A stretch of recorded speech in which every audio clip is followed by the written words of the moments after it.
Still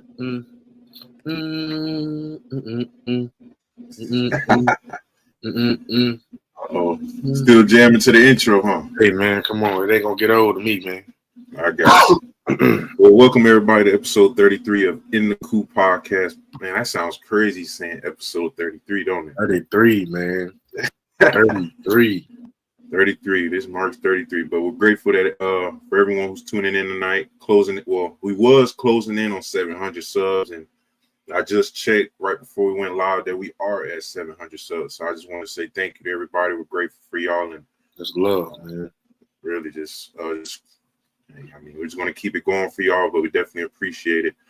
And we're definitely in for a good one, though. I guess we can call this the 700 sub special. We got a special guest with us tonight. But before we get into that, we got to drop some wisdom on this Wednesday. But I know we said we had 700 subscribers. We got creeping up on 100 views on our last episode. We had 1,317 followers on Twitter. But overall, appreciate everyone. And on this Wednesday, we got a quote from good old Thomas Jefferson. Chris. He said, if you want something you never had, you must be willing to do something you never done. Man. I mean, once again, this needs no explanation. But I mean, if I were to, get anything out of this, I'll say, man, just take those risks. Challenge yourself. That's the best way you can, take this in. Just once you take those risks. First of all, not everybody's willing to take those risks. Let's put it like that. So yeah, do the impossible, because at first, everybody's dream sounds impossible at first, especially if you tell somebody. They'll probably look at you like you're crazy. But yeah, hey man, do the impossible. Take those risks. Challenge yourself. That's all. Well, Chris, what you get from it? Pretty simple, ain't it? Pretty simple, man. See, all these quotes, man, I kind of look at from either like a regular life aspect or from a coaching aspect. Mm-hmm. I mean, of course, every team's goal is to win the championship every year, but I'm telling the kids, man, what are you willing to do? Like, are you willing to lay your body on the line? Are you willing to go that extra mile in the weight room, in the classroom, on the field? To, are you willing to do the little things? Yeah. Right. So, man, I want to win. You got to do some stuff that, hey, man, winning ain't easy, man. So, it's simple, stupid, man. Hey, if you want something, go get it. You might have to do some stuff that you never did before, but, man, the end goal will be worth it. That's real. That's real. Shout out to OG Pete. He's always here live and ready. What it is, Pete. Shady Sports, first time. Appreciate you tuning in. Definitely appreciate you. This ain't the last time, but SSN, baby. Hey, man. But that's our quote for Wisdom Wednesday. But we're going to go ahead, welcome in our special guest. I mean, he's the creator, host of Spearatics Media, a platform he led to over 20,000 social media followers and more than 2 million podcast downloads. He's also the director of player relations for, I don't want to mispronounce it, but we're going to call it 1851, which is an organization that supports FSU athletes maximize their NIL opportunity. He's a prominent figure in FSU sports community, engaging fans with insightful content and supporting student athletes in their college careers. I mean, I'm pretty sure he really probably don't need any introduction, but I mean, I know y'all probably won't be able to see him through the video. He's on with us through audio, but we got Chris Frazier here with us. Hold on. Hey, we need to Chris, what's going on? We need to get one of those things where we clap, like they do the clap thing for him. Yeah, we need one of them. Chris, you hear me? Yes, sir. I appreciate y'all for having me on. Yes. I do love the fact that y'all start the show off with a quote, and it kind of goes along with something I live by. It's kind of simple, man. I tell a lot of these young men, I even tell my daughters this, but and all I do is switch up for young man with young woman. But anyway, I tell everybody this: what separates and how measurement is made on a man is simple. It's the distance that he's willing to go. You want to be a son, the best of your ability, a player, the best of your ability, a student, the best of your ability. What separates you from the rest is the distance that you're willing to go. That's all it takes. Just continue to go the extra mile, and you'll stand out amongst others. It's real. I love that right there, Chris. Hey, that's For real. appreciate you coming in, though. Coming in with that right there, kicking some knowledge of always. Extra mile, that 1%. What's going on, Montre? Paul, first Great. time. Great Paul. to have you here with us. Yes, sir, man. But like I said, we appreciate Chris being here. He's going to be with us for our FSU and college football segment. But at first, we're going to start off with FSU's latest news. Oof. I mean, I guess we all seen FSU has announced that there will be no spring showcase this year due to, they're still fixing up the stadium a little bit. But I mean, a lot of people really kind of didn't phase them because they said they didn't want to see any drills again this year. What you think about that, Chris and Christian? I mean, I'll be honest with everybody. The only thing that I really enjoy about the spring showcase, ever since Coach Norvell's taken over, is the tailgate that we have. Big Game James, CJ at Doak Talk, George and them over at the Renegade Report. Well, we have a really big spring tailgate every year. So unfortunately, that's not going to happen this year. So it just means it's going to be that much bigger for the Alabama game. But we got a lot of folks, been asking, well, Chris, what's the real reason why we ain't having a showcase? Because we could have went to Jacksonville, we could have went here, we could have went there. The biggest reason is NCAA rules. So like, if we would have moved the facility, every inch that you take, like every minute that it takes to make that facility jump and make those things happen, it's going to end up taking away almost 3 days of practice that you can use. It's really weird. The new NCAA rules for this year is kind of goofy. So they decided it would be better to keep the 15 practices than it would be to mess up 3 of them just to go have a spring showcase, which ain't our scrimmage. Our 3 scrimmages in the spring are by far better than the showcase. It's just the fans don't even get to see that. But from a football standpoint, I personally get it. I actually love the fact that we're not doing it. From a fan point, I get it. I really do because I'm a huge fan. But my biggest downfall with it is I ain't getting to do my tailgate and hang out with my people. But other than that, I'm straight with it.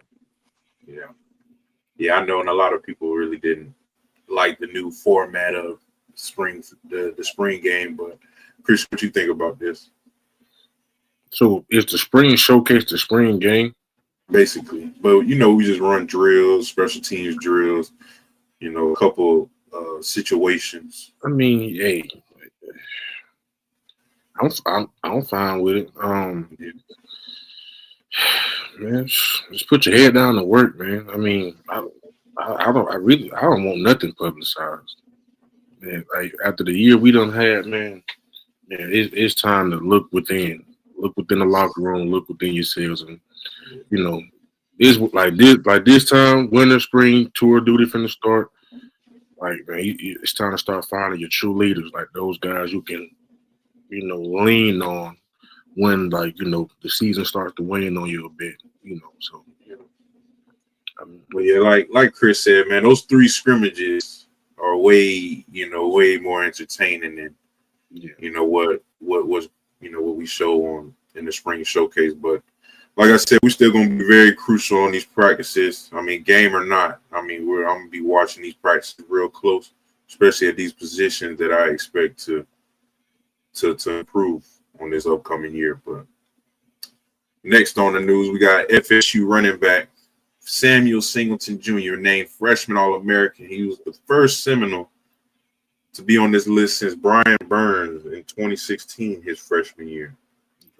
He was the only freshman in the Power 5 with a kick return touchdown, and he led all the freshmen with 373 kick return, or I guess return yards in general. But I mean, I guess this is definitely a positive sign. Wouldn't you say that, Chris? Yeah, what I really like about Sam Singleton is he gets very few opportunity in the backfield because of how heavy that production was, coming into the 2024 season. But he always kept his head down and pushed forward no matter what opportunity was given to him. And Sam's got this really good attitude about working until he gets his opportunity. And he said, until they call my number, I'm going to keep the same attitude. And that attitude's a winning mentality and a leadership role. I'm going to push until they have to notice me. And in that game against Duke, where he ran that ball back, we wasn't playing a really good game against Duke. He sparked an offensive attack back finally. We looked really poor in that game like others. Sam Singleton's he's got a different mentality, and that's what I think a lot of people should get ready for this year. Is the mentality of these guys are going to be different? Like Barker, Cryer, there's certain guys that were just unfortunately they're a little bit too young, and they tried to give the other guys their due diligence, let them be the leaders because it's their last year, or they are older and they've been here longer. Um, but there was guys, like Edwards, and they got frustrated, about midway through the season. Said, if you don't want to be here, then go home because Yeah. this is where I want to be. So I think we're going to see a big step in leadership this year based off of what we would call the young guys. And I think Sam's a great example of that. And he hasn't given up on Florida State, and Mike hasn't given up on him. And Coach Yak and Singleton have a really good relationship. So it's just something really positive to look forward to for the 2025 season when we just went 2-10. So it's where can we find some positivity, and this is one situation we can say the young man could have hit the portal a year ago, and instead he decided to keep working. I like the youth on this team, so shout out to Sam, shout out to that running back room because I think they're going to be a huge portion of success for 2025. Yeah. I'm pretty sure you was about to say that too, Christian. I think that running back room is going to be. Well, I expect a lot of that out of that running back room, especially with Keziah coming back too, and the depth that we got, man. Like, we got some guys that can go. So I'm still excited to see that Chroma. Yeah, I was just about to say, yeah. So you got some guys. Man. Yeah, man. But yeah, that's definitely a positive note. Going into the season, knowing we got somebody on the right track, man. And then somebody. And you gotta know, man. Coach Yak got he got that room on lock. Yeah, That's one thing about Coach Yak, and I always respect about him, man. He's one of the best coaches you can get around, man. He looking to spread like I took when we went down there for BC game. I had took one of my players. He's a running back getting recruited, and Yak was like, man, I love sharing the ball, man. You see how he's like doing the BC game, like I think like 6 different running backs touched the ball. Mm-hmm. So like, man, sharing the wealth, man, and yeah, that's gonna be one of our strongest positions, especially on the offensive side. And you know what? Speaking of the running back room, we got some more news. FSU freshman running back Micah Danzy wins ACC Rookie of the Week in track after coming in second place in the 4x400 relay team. He had a 45.11 split. Christian, is that pretty good? Yeah, that's pretty good. I never really paid attention to the 4x4. I ain't gonna say I never paid attention to the 4x4, but a 45 split, that's pretty good. Yeah, that's pretty. Chris, what you think about Micah? I don't know too much about him. So Micah's he's a Seminole kid. He went right there to Seminole High. We've had a few greats come from Seminole High, but he's noble, through and through. He's obviously got track speed. That's why he's on the track team. But what he's going to bring to Florida State football, I mean, he's really hard to get your hands on. He's not just fast, straight line.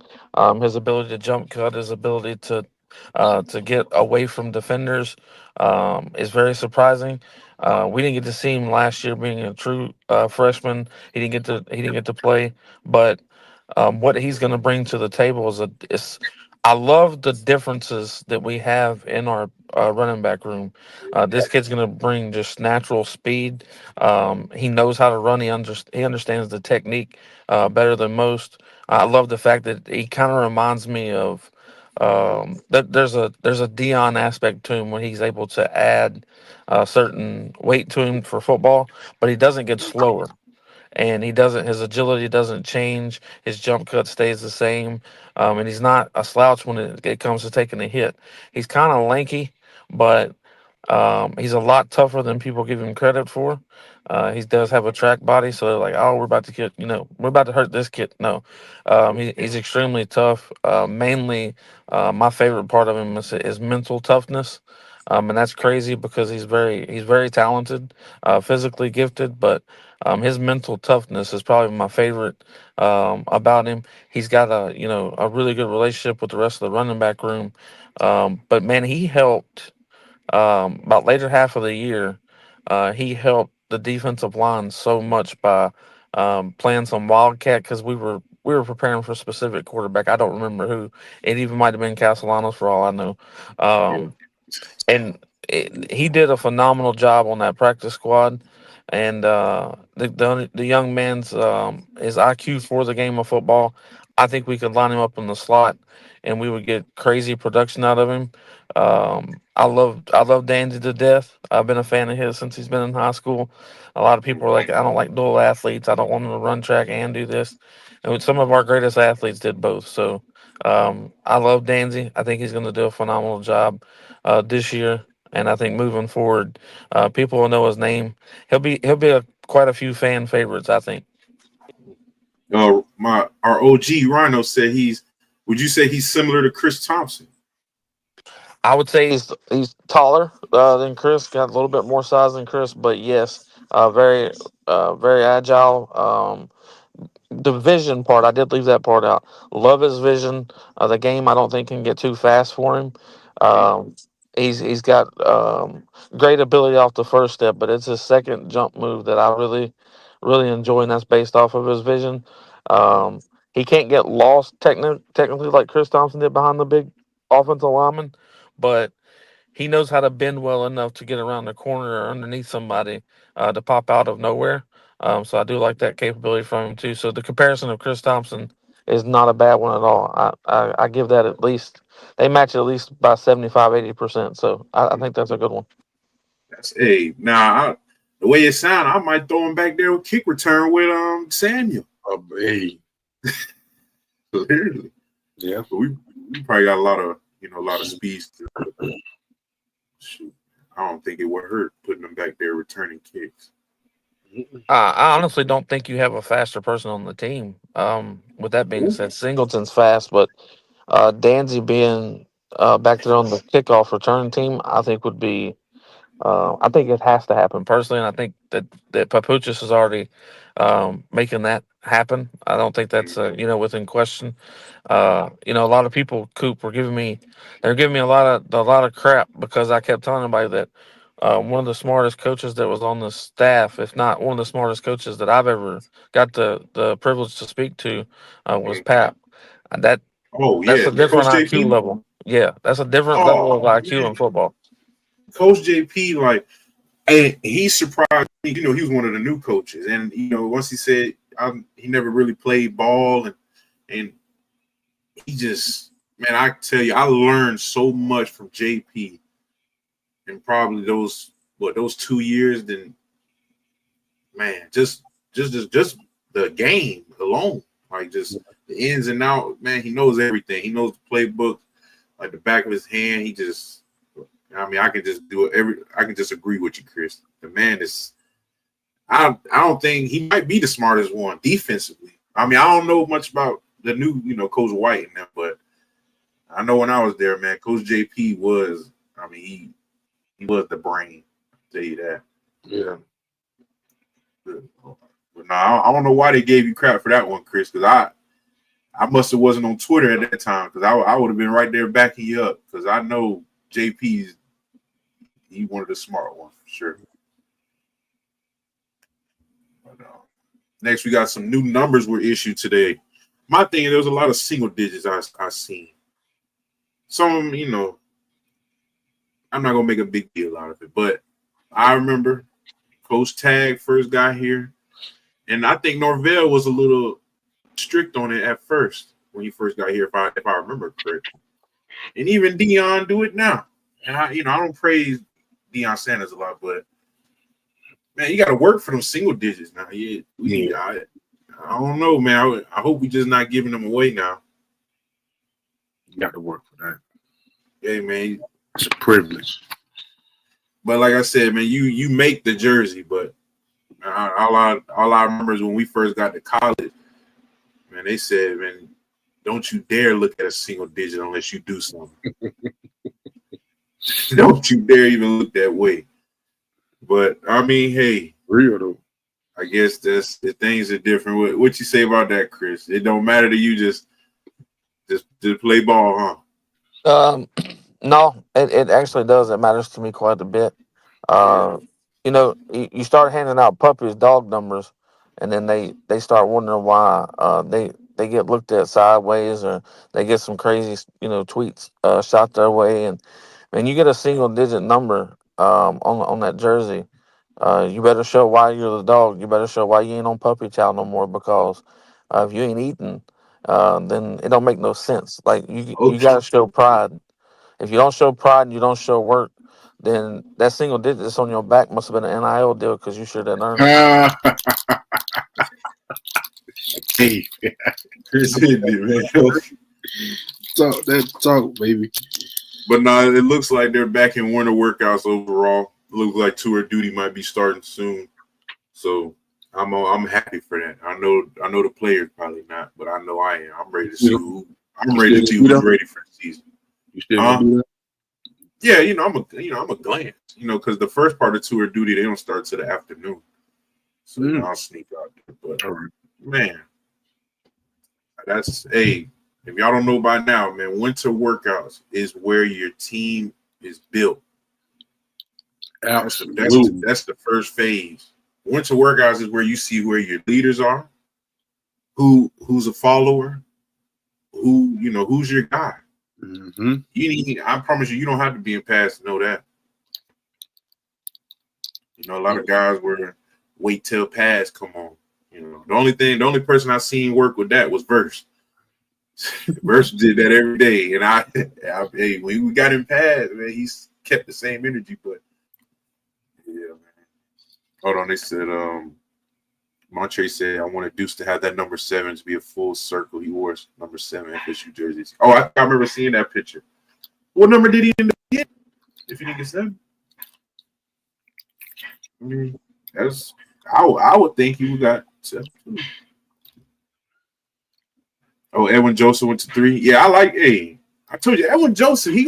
Chris, what you think about Edwin? He's gonna be great. I think he might be the leader of the dog pound, to be completely honest with y'all. Yeah. I think he's the biggest dog on the team, not just defensively, but the entire team. He's got a certain charisma about him that gets everybody hyped up. That includes the coaches. Hell, he had the damn Towel girls excited last year on the sidelines. So I really like Edwin a lot. I think his ability that he's going to have on the field's one thing. But what I really like is, and I don't like comparing my guys to any former Hurricanes or nothing like that, but he's got a Ray Lewis mentality. Oh, that's perfect. And he's got this thing about him too. Like he might have a mouth, but he's got every bit of the attribution to back it up.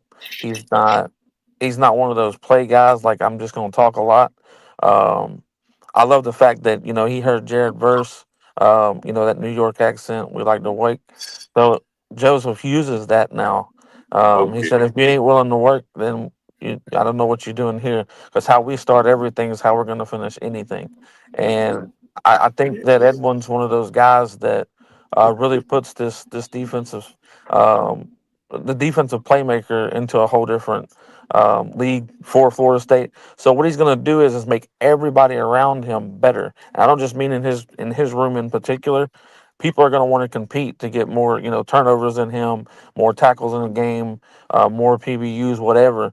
So I think he just lifts the floor for the entire defensive front that we've got. So I really like it when he might be my favorite player on the team.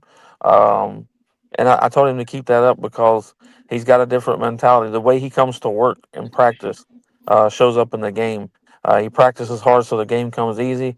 And then he said that that's when you can turn it up the most is when you already know everything that's going to happen. It's like, we've been here before. Let's act like it. So he's really embraced Florida State mentality. He really understands the standard, and I think he's the reason that the standard is going to be lifted this year. Because it starts with the players. They say it starts with the coaches. That might be where I differ. The standard starts with the players. The coaches Yes, can sir. only push so much. So I love what Joseph is. So I'm sorry, y'all. I'm long winded about all these kids. 'Cause I love them to death. Oh yeah. Now that Wow, see that's why we love you, Chris. That's real. that's real. That's real. But they said that Edwin has LaMarcus Joyner attitude. Now that's a dog. I mean, I made that statement when he was coming in. I said, "Don't everybody do not, don't beat me for this. I might be saying this prematurely. I won't be the first white guy to ever do anything prematurely, but um, I was being honest with folks. I said that this is a Lamarcus Joyner type. He's got that mentality. He's got the attitude. And gracefully, he's got a little bit more size to him. But Lamarcus knew how to throw every ounce of weight that he had to put in people's in the dirt. So Yeah.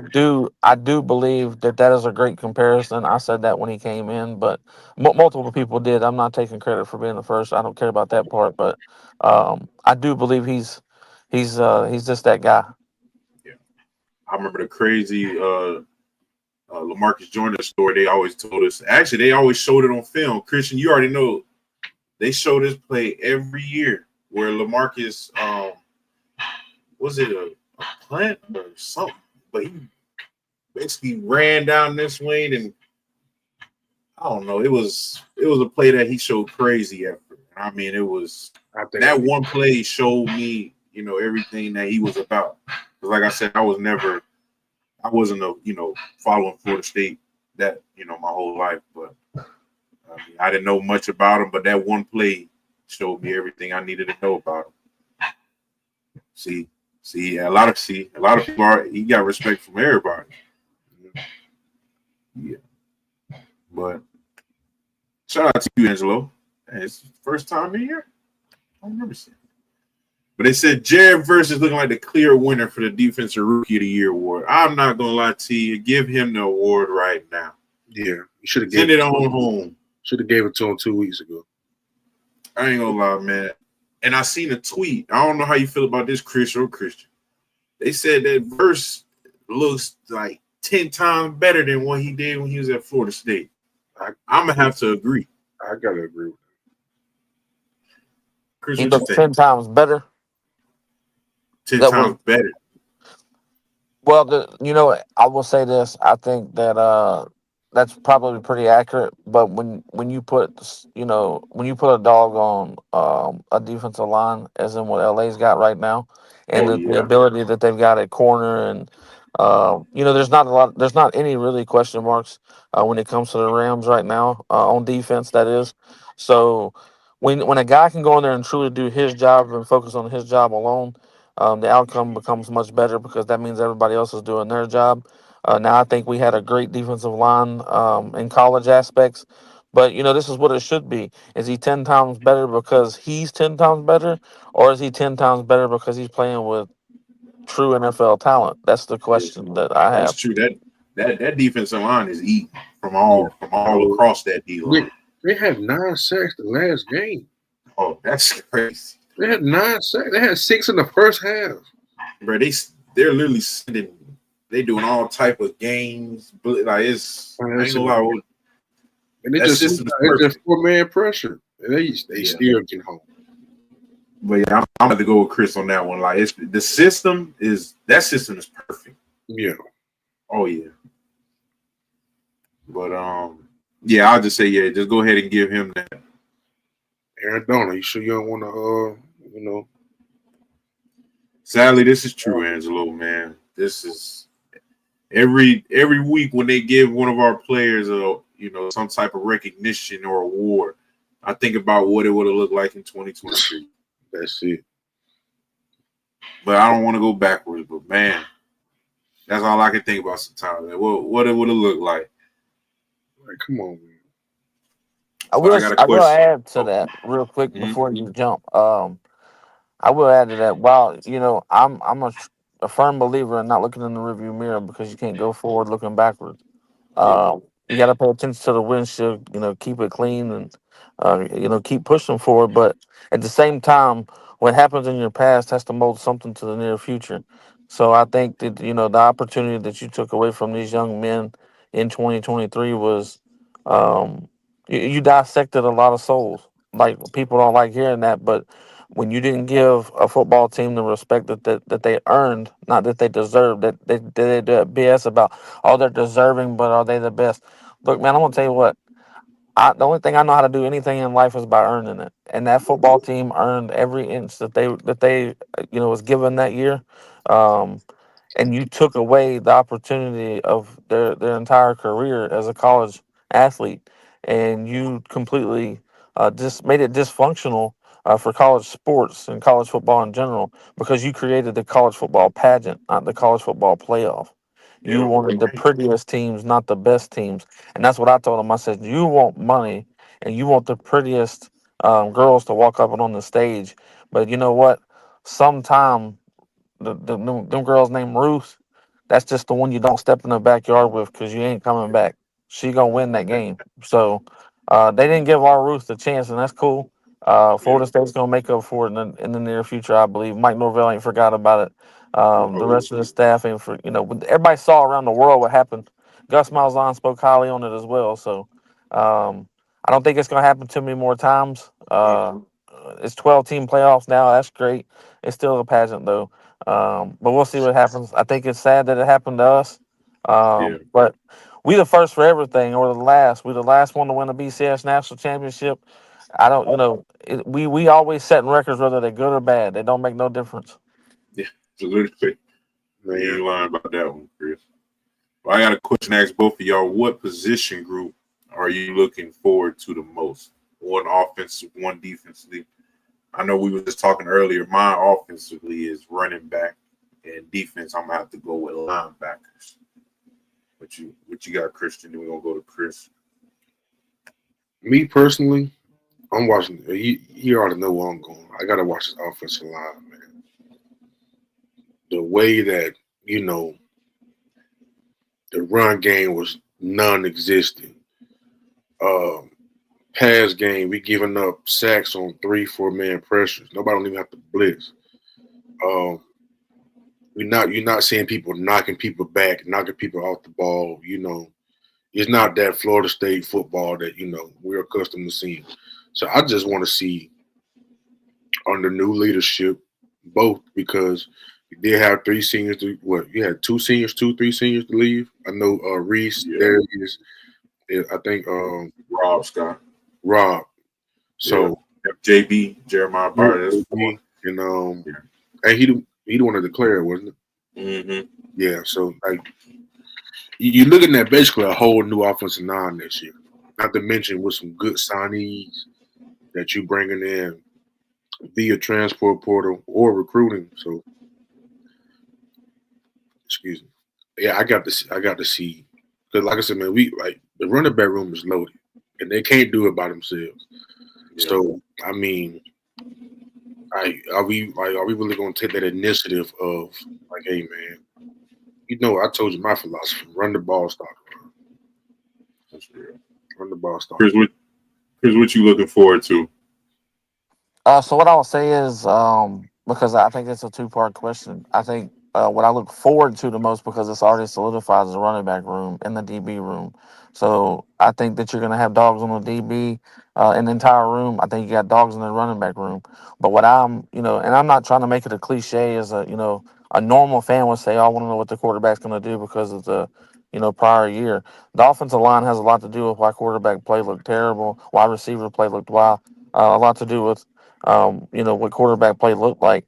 But the reason that I'm looking at the probably the hardest at the quarterback is because he makes statements like he's ready to go get some dubs. No, but like I mean, I'm straight. We're getting some dubs, but can we make sure we limit the losses? That like, I would like the ACC championship, bro. Like, I don't know, I know exactly where we're going with things. With the, I'm looking forward to some dubs, but I'm looking forward to being back in Charlotte, bro. I don't know what it was like over at Boston College, but this year we at Florida State, and in Florida State we demand a certain level of standard, and getting some dubs ain't it. Like we drop the dubs out your mouth and put championships in there because it's a little bit easier to say dub than it is championship. I get there's a syllable or two more there, but like we gotta be real. Like step up, be a man. It ain't time for some dubs, it's some time for some championships. So it's your last year, homeboy. Do your thing, pace up, man up. Don't be a That's what I'm you know talking what. about, Chris. Yes, sir. No, We that's ain't it. here to get no dub. We here to win championship, man. We here to win titles. We here to put ourselves in the best position to be in the playoffs and win it all. That's it, man. Yeah, There you go. I'll never live that down. They said, Angelo said FSU and Bama was the best situation for us to make our statement. I agree with you. I agree. Smack it right across them. Last time we played Bama, that's when things started. Never mind. Yeah, definitely a lot. Yeah, everything took a turn. I was there. Mercedes Benz. I was there. But Chris, I want to know: is there any recruits or transfer portal guys that's catching your eye right now? I would say recruit wise, I like what Coach Hand's doing on the 2026 class. I mean, particularly when it comes to the offensive line, we're actually going after real offensive tackles. Oh Um, yes. and I would say as far as portal guys, man, I put out a article about my two favorite pickups in the portal. One of them I don't think is the fan favorites. I don't think people give the big men enough credit. Um, but the Pettibon kid that we pulled in from Wake Forest, that Yeah, center, that signal caller, he's been able to call the block schemes. Like I don't think people understand. That was our biggest issue last year was the trenches. And I think Mo did his thing for us for as long as he could. But Mo was wore out. That's what it was. That's called being wore out. So I think bringing in Pettibon's my favorite overall. And then I love that we brought in Deuce because of what he brings to the table as far as he wanted to be here at Florida State all along. He's got a certain relationship with Castellanos more than what I think most fans knew about. Uh, but it's the trenches with me, man. Like I love the fact that you brought in some other offensive linemen and stuff, but we needed to find a true understanding of what the center position was going to do for this year. And I think Florida State swung and they hit because, man, I don't know if we got a center on this team outside of that young man we just brought in from Wake Forest and how he was able to block against Braden Fisk. And y'all know Wake Forest does that slow mesh craziness that takes forever to develop. So he held Fisk out for a long time to make those things happen. And he plays through the whistle, man. Like he gets in trouble a lot for not letting go. I So love that. he's my dog. That's who I think is going to be. And I'm gonna point him out every chance that I get because other media won't. They don't know what they're looking at when they watch it anyway. They just a bunch of guys that eat Cheetos and type articles anyway. So Yeah, it is what it is. I love But that. hey, that center, man, you basically reminded me of him, man. I can't wait to watch him work. And then, like you said, that his tape against Fisk is all I needed to see, really, and just to see what type of guy we were getting. But especially Chris can speak more on this, but having a center who know where everything's supposed to be, how it's supposed to be done. Tell him, Chris. Man, when you get up there, first of all, you have to know everything. Because like sometimes you're calling double team schemes with a tackle guard. And you got to make sure you make the box call, the front, over, under, 3, 4 man. You got to relay messages with the quarterback. Hey, are we half man slide? Are we full slide? Who's the slide side? Who's the man slide? Hey, you got to make sure check. Hey, we got pressure. It's a lot of you're signal calling and you're not the quarterback. Like you basically you're the quarterback, but you're the quarterback of the other 4 men up front, man. So like I ain't gonna lie, like being a center is a full-time job. Like you got to make sure that you know everybody's job. Not to mention, like you got to make calls of your own. You got to learn. You got to see stuff and reverse calls. Hey, we got slide right over here. No, hold on. You see the coverage? He's winding down, he's rolling down. He's gonna come up the outside. Hey, we got the shade over here. Hey, slide left, slide. Like it's a lot of stuff that you got to do, that you got to see, that you got to call, communicate, so that everybody on the same page, man. So, hey, the fact that, like you said, man, we just got one, man, I feel 10 times better about the season. Honestly, it's real. That's gonna lead into my next one. I guess this question doesn't go towards them. This goes towards our veterans, the ones who've been there, knows what it looks like. But who are you looking for to make a huge improvement in 2025? I mean, I guess I'm gonna go with the obvious. I want to see how Hakeem Williams is going to improve coming into this year, because I know he didn't pretty much do everything that we were expecting. Some of us probably weren't expecting a lot, but I mean, out of everybody, I do expect him to. I'm looking for him to make a huge improvement, and also KJ, our defensive tackle. But what about you, Chris? Anybody you looking for to make a big improvement this offseason? Yeah, the biggest improvement needs to be made at the defensive line right now. I think a lot of folks are looking, and I'm gonna pick a specific player, but we had 2 guys that was on that front that had number 5 and number 6. So they had that single digit, and they earned it from the year previous, I suppose, because there wasn't nothing that I saw that made them earn it that day. And I've told D-Jack this. Daryl Jackson's coming back for a reason. His buddy is in Farmer went ahead and declared for the draft. But Jackson needs to have the most improved year. Well, I think he had good moments. Dogs play all year long. They don't just come out of the pound every once in a while. They wreak havoc all year long. So D-Jack needs to have the most improved year as far as a guy that's now leading leading the defense. He's got to be understood. Now offensively, Hakeem Williams, it's his make it or break it kind of year. I agree with you. Hakeem's got to come out and show why he had a 5-star rating. He's got to come out and show why he should be Florida State's number 1 wide receiver. He needs to come out and show that physicality that he's got. It's time to start playing with the men and quit talking like boys. So I think Hakeem's got to come out and put his hands out, strong hands, make plays. So he's got to get separation for sure, but outman somebody. Make it a basketball game in the paint if you got to. I don't care how he does it. Get the ball in his hands. I want to see him go for the extra yards.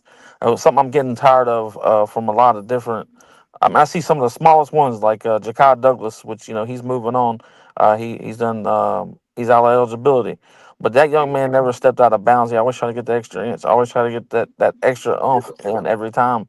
And I see guys 6'5", 205, 215, 225, and they run out of bounds and they only needed a half a yard. That stuff pisses me off. That's a terrible mentality to have. I don't want to get hit.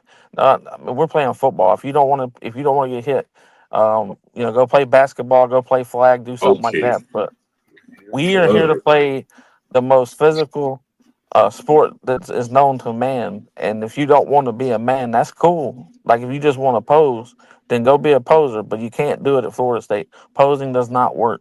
You got to man up. So yeah, I think those are the 2 that we got to look forward to the most and leading. Need to be most improved anyway.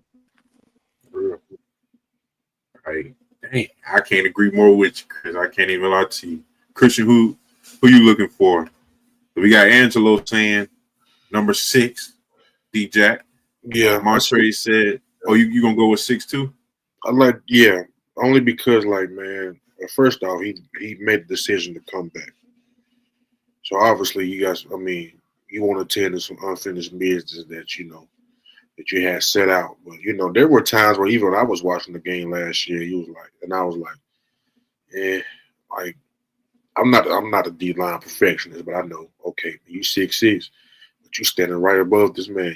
You're too high. Your feet not good. You're not really using your hands to disengage and get off the blocks, find the ball. So, not to mention we running that 3-3-5, and like you told me this. Man, them three down linemen will have to be one like it's Those got to be the nastiest people on that defense. Exactly. So man, I think he can do it. And me personally, I just think that's going to help his draft stock, rise up, elevate. Yeah. I had one for offense, but y'all might look at me like I'm crazy.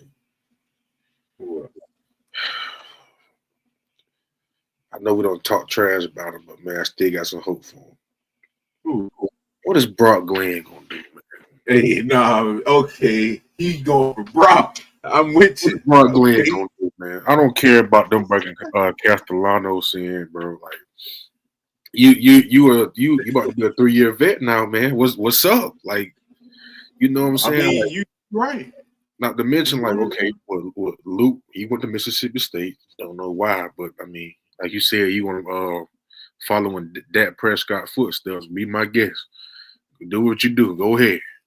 But I mean, I'm not gonna count out the other freshman, Trevor Jackson. But yeah, I mean, hey, like you got some PT, but you got to improve. Like, what are you willing to do, winter, spring, summer, to make sure that Castellanos transferred in for no reason? Like, you know what I'm saying? Are you gonna take the bull by the horns and take what's yours? Because, like, I mean, Brock, we was rooting for you to get in all along. And like, man, we were like, I love Brock. I love Brock because he finished the undefeated season for us, and like, I like Brock, man. So, like, what you gonna do, Brock? What you gonna? Ronald said Cam Davis, Island Boy. Shout out to Island Boy. Island Boy back in here. That man said, "Christian, you bring me pain."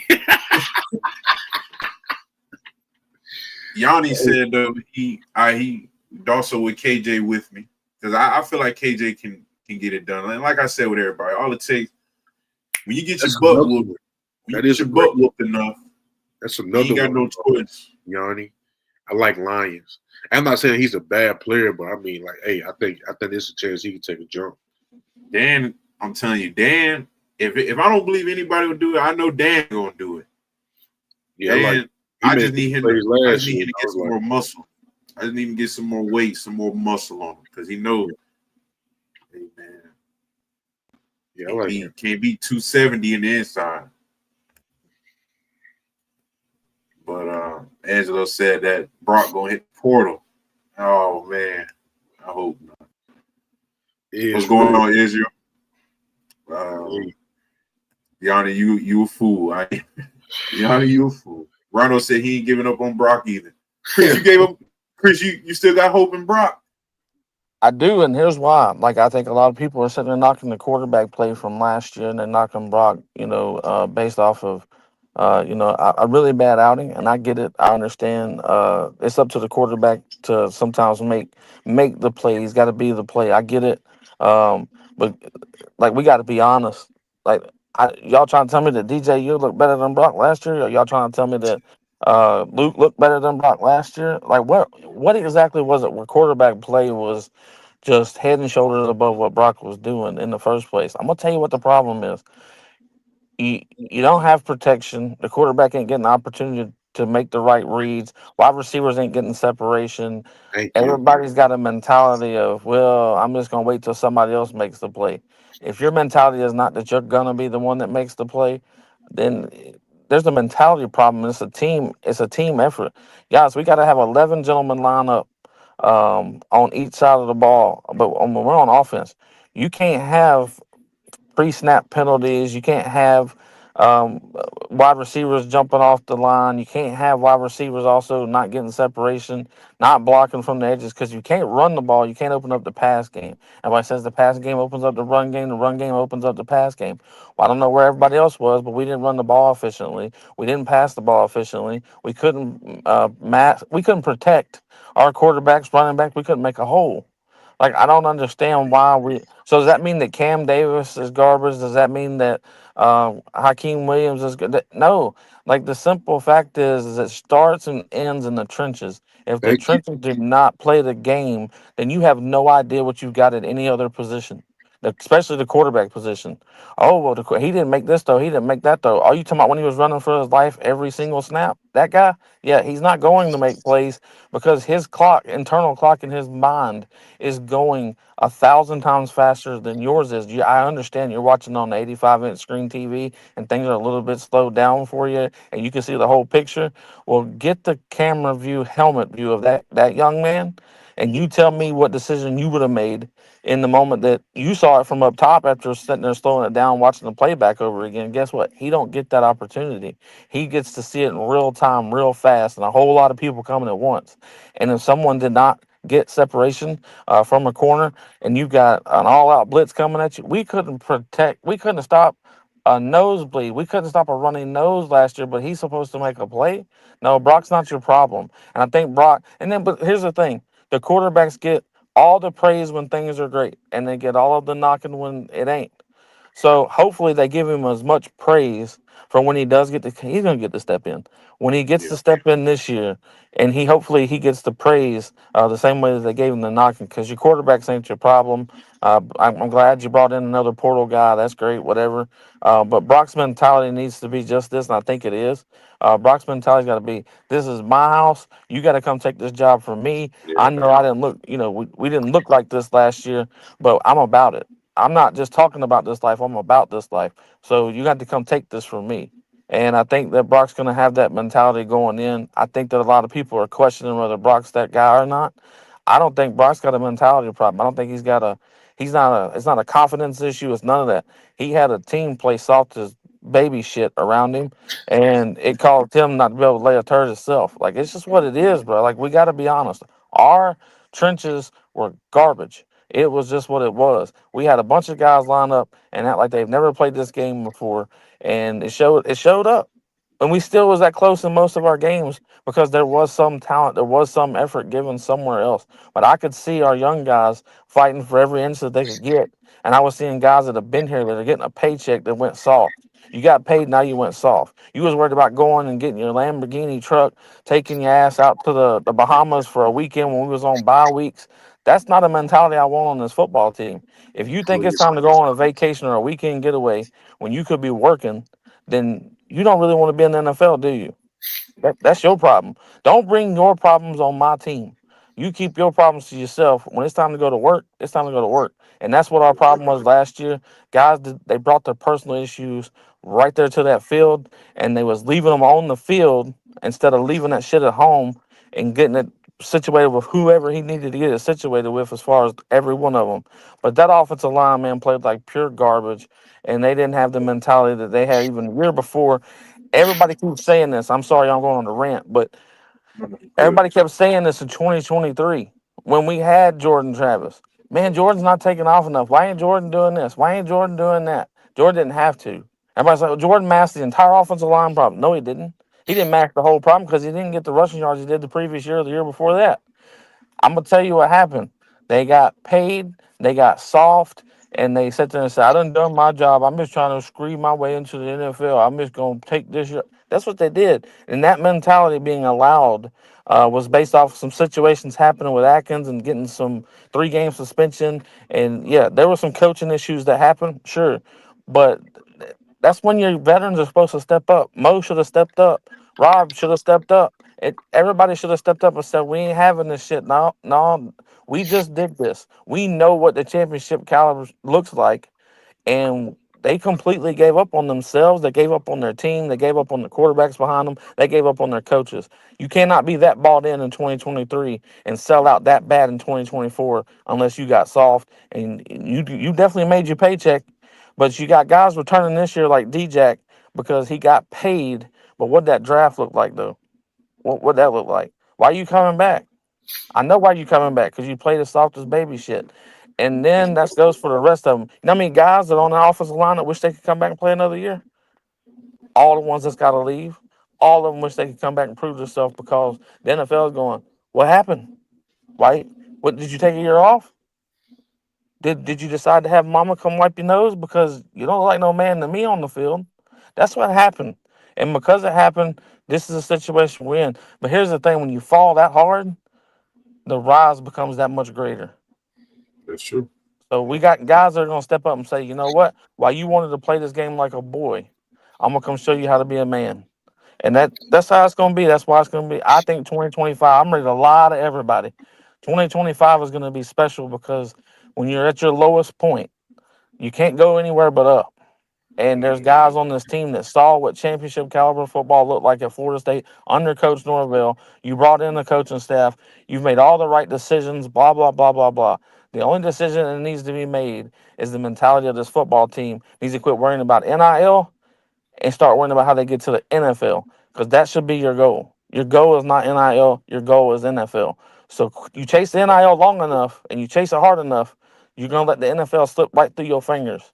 And that's what they did last year. And I think that mentality is over with. We needed it. It humbled us. And we get to see us go from zero to somebody. They're going to be talking about us on a national stage again for the right reason instead of the wrong reason. Now, that's what I always said. What you finna say, Christian?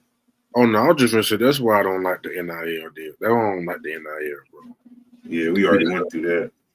Like, bro, like you this is a different generation of kids, and like you showing these kids like life-changing money at a young age. Like, now they're driving their hunger for football, man. You ain't really got that no more. So now it's like you just going through the motion, man. I got man, Big Coop wings and things just paid me for my NIL deal, man. I'm straight.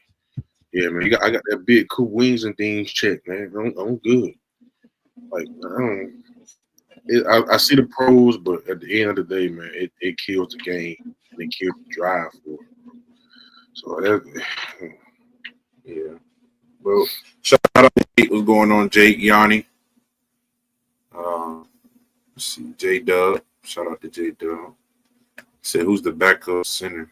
Shoot, we finna find out. We don't eat.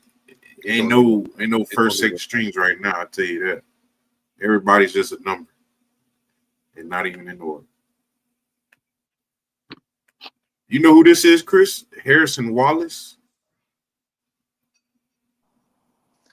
All I can say about Harrison is we'll at least take a glance, but I don't want to speak too much on that situation. There's things around that I will do a little bit more research. I do know who they're talking about, but that's one I don't want to speak on too much because there's just a backstory to it, and we got to see what happens. But real quick, and I'm gonna leave this alone. But they asking who's the backup center, who's the backup. I tell you what, who's the starter? That's the question that it should be every year. The hell with who's the backup, who's the starter. We should go into every year with every position wide ass open because we should have that much talent lined up in them rooms. Do we yet? That's the question that we've got. So we'll see. It's real. It is real. We got. We didn't already hit this, but I guess we can put it in a simpler form. In order for FSU to become dominant again this year, this has to happen. Man, leaders got to lead. I mean, like I already told y'all before, for me, all it takes is to get your butt whooped a couple times or maybe all year. But you're gonna have to figure it out. And I know they don't want to. First of all, I know that they don't want that type of heat on them again because they know that us as a fan base, we always going to have high expectations because it is Florida State, and now that will always be like that. So, but if you ask me, in order to be dominant again this year, man, leaders got to lead. Because like I said it all year last year, it didn't seem like there was no leader out there at all. It just seemed like everybody was just out there, just like Chris said earlier, just trying to get by, really. But Chris, what you think? In order for FSU to become dominant again, this has to happen. For FSU to be dominant again, They got to get the right mentality back. They got to understand that what happened last year is unacceptable. They got to understand anything other than your best, which is 110%, is unacceptable at Florida State University. That's just the way that it is. So the minute and the second that these guys decide that they're going to step up and they're going to be men and they're going to play this game at their fullest because this is what they want to do, then Florida State will truly become dominant again. It starts in the trenches. The big men got to get that mentality first and foremost. Your quarterback's got to get dubs out of his mind and championships in his veins. It's just the way that it is. But they got the right staff to do so. They got the right pieces that they brought in. They brought in enough pieces from this portal so far. Um, you got all the tools. You got all the resources at Florida State to go win it all. You got what you need. It's just about setting the mentality. It's all in the mind, guys. It's a mind game. As long as these young men realize that this is what they want to do, and they ain't playing games with themselves. First and foremost, quit lying to yourself. Because if you lie to yourself, you lie to anyone. So you got to start being truthful with yourself first and foremost, and then that lets the truth run out to everybody else. And then that's how you become dominant. Just be honest with yourself. Yeah. Christian. Man, I'm really falling along the same lines as Chris, man. Yeah. This is I ain't gonna lie. This is like a personal thing. You know what I'm saying? Like I'm telling everybody every day, man. Go home, make sure you look yourself in the mirror, because I mean you don't want that stain on your name again, man. Not to mention, I don't care. People can blame coaches and everything all they want. At the end of the day, man, you got to go out there and perform. You got to go out there Sunday through Friday and put your best foot forward, so that way, you know, when Saturday comes, man, the day is easy for you, man. So, like, there's a whole lot of self-reflecting. Yeah. Man, you gotta establish that mentality, man. Just like Chris said, it's a mind. Like, are you willing to tap the process and get better, or are you willing to stay complacent and get NIL deals and dubs? Like Israel said, man, we need some dogs, pit bulls to be exact. Don't talk on them nasty pit bulls with the ear clips chopped off. You know what I'm saying? They've been eating raw meat ever since he was 4 weeks old. Yeah, I need one of them. Yeah. And like Yanni said, I mean, Chris said it too, man. The 2026 class is looking nice. They said the visits coming in, staff is locked in. They ain't got no other choice, I tell you that, Yanni. Hey, coming to Florida State, man, we don't play no games, especially, you know, when Coach Norvell is running this ship. Ain't no. But Jay, I will be catching them. I promise you that. I will be catching them. And I'll be here letting y'all know what's going on. Drool, literally, that's the type of dogs we talk about. Drool all out the mouth, just waiting to bite something. That's all. But Chris, is there, before we move on, anything to look forward with Spearatics Media going into, you know, spring and winter and all this stuff? Yeah, just catch us every Tuesday and Friday at 8 p.m. Eastern. A lot of the guys like Angelo that was in here, and there's some other ones. I seen Angelo for sure. Um, we have a Discord that's going. It's called the Ultimate Chief. It is a paid subscription, but I don't know if y'all got to hear this before or not. But 50% of everything that Spearatics Media makes goes to Florida State Athletics. We also create NIL deals for a player at bare minimum. We're part of giving Michaela Edenfield her first NIL deal ever when she was here. We gave Rob Scott his first NIL deal ever here at Florida State. We helped Trey Benson get his first one, which we were part of all those.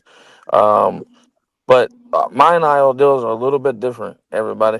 It's base earned. You can earn as much as you want to earn, and as much as the fans want to give. But I don't have a guaranteed number for you because I don't know what you're worth yet. You got to show me your worth. And that's not based just off of play. That's got everything to do with your classroom work. That's got everything to do with attendance, blah, blah, blah. But 50% of everything that we do at Spearatics Media, whether that's buying, you buy clothes from us, you become Ultimate Chief, you send a donation. It doesn't matter what it is. 50% of everything goes to Florida State Athletics. But what to look forward to here at Spearatics Media in the off season, there's going to be quite a few interviews going on. I'm going to have Antonio Cromartie on at some point about the surreal moment of his son committing to Florida State. A lot of people have been asking questions about him. He's a late bloomer, man. Like, and they say late. He's not really a late bloomer. It's just his birthday's kind of weird. He's still 17 years old and he's already graduated. Man, So he's a little bit behind, year wise, because most of your seniors are 18 already. Yeah. He's an actual 6'1", because that was the only question anybody really had about the young man is his height. He was kind of short. yeah, he looks Um, short on video. yeah, But I'm glad to hear that though. yeah, he's young. But he's gonna be all right, man. He had over 80 tackles in his senior year. He had interception. He had like 4 or 5 PBUs. Young man loves to hit, and he knows how to throw every bit of his weight too. He's got his dad's mentality, which I like. His pop stayed out of his recruitment. It was very minimal. He wanted him to, do this thing on his own. Give him some tips here and there, but not be the front face of it. He didn't pull a Dion. Um, but I think what to look forward to at Spearatics is to look forward to Florida State. I know Yes, that I'm sir. not a Florida State entity by no means, but I represent that university to the best of my ability. I want them to treat their job the way that I treat mine, and that's giving everybody 110% effort, doing the best that I can at all facets. And I think just look forward to Florida State, man. I'm just here Yes, sir. to shine light on the young men and the coaches that deserve it, and also the university, top 10 public university for the first time in history, greatest GPA in athletics in history. Like we got to be more, proud of the things that Florida State University does more so than just the football program. I'm a Florida State fan. First and foremost, but that's every sport. I will root for us in a damn spitting contest. It don't matter what it is. You wear garnet and gold, you're a brother or sister of mine. I might not even like your ass, but if you put that garnet and gold on me and you, I'm gonna go to the depths with you. So That's real. that's what you got to look forward to. Being a real one at Spearatics for the 2025 Yes, season. Be a real one. yes, sir. We know we appreciate you, Chris. That's a good one right there. Yes, Rhino said that verbal commits mean nothing to me after the last few seasons. Hey man, I feel you, Rhino. Until they put that pen to paper, man. we we can't believe it. But Israel said, I hope we offer Pro 2. Be a coach, huh? Bring them in. But we got now we're gonna move on to the college football news. I know I see they released the inductees, the 2025 College Football Hall of Fame. For the coaching wise, Urban Meyer and Nick Saban headlining. I mean, I guess this was everybody's seen this one coming, but Urban Meyer, I mean, I guess them Gainesville days, Ohio State, yeah. What you think, Chris? This ain't no surprise to you, is it? No, it's not a surprise at all. I tell you what Urban Meyer does for folks, and he brings viewership to whatever he's on. I don't hate the player, um, and he is a player as a coach, but he just did his thing, man, and I understand he's got his own issues outside Yeah. of inside the stadium, but no, it's not a surprise. Nick Saban, obviously, Urban Meyer, yeah, I get it. I guess you win 2 national championships, no matter how you do it. I guess it's got to be looked at. Sadly, Jake, and still no Peter Ward. Good gracious. I mean, what?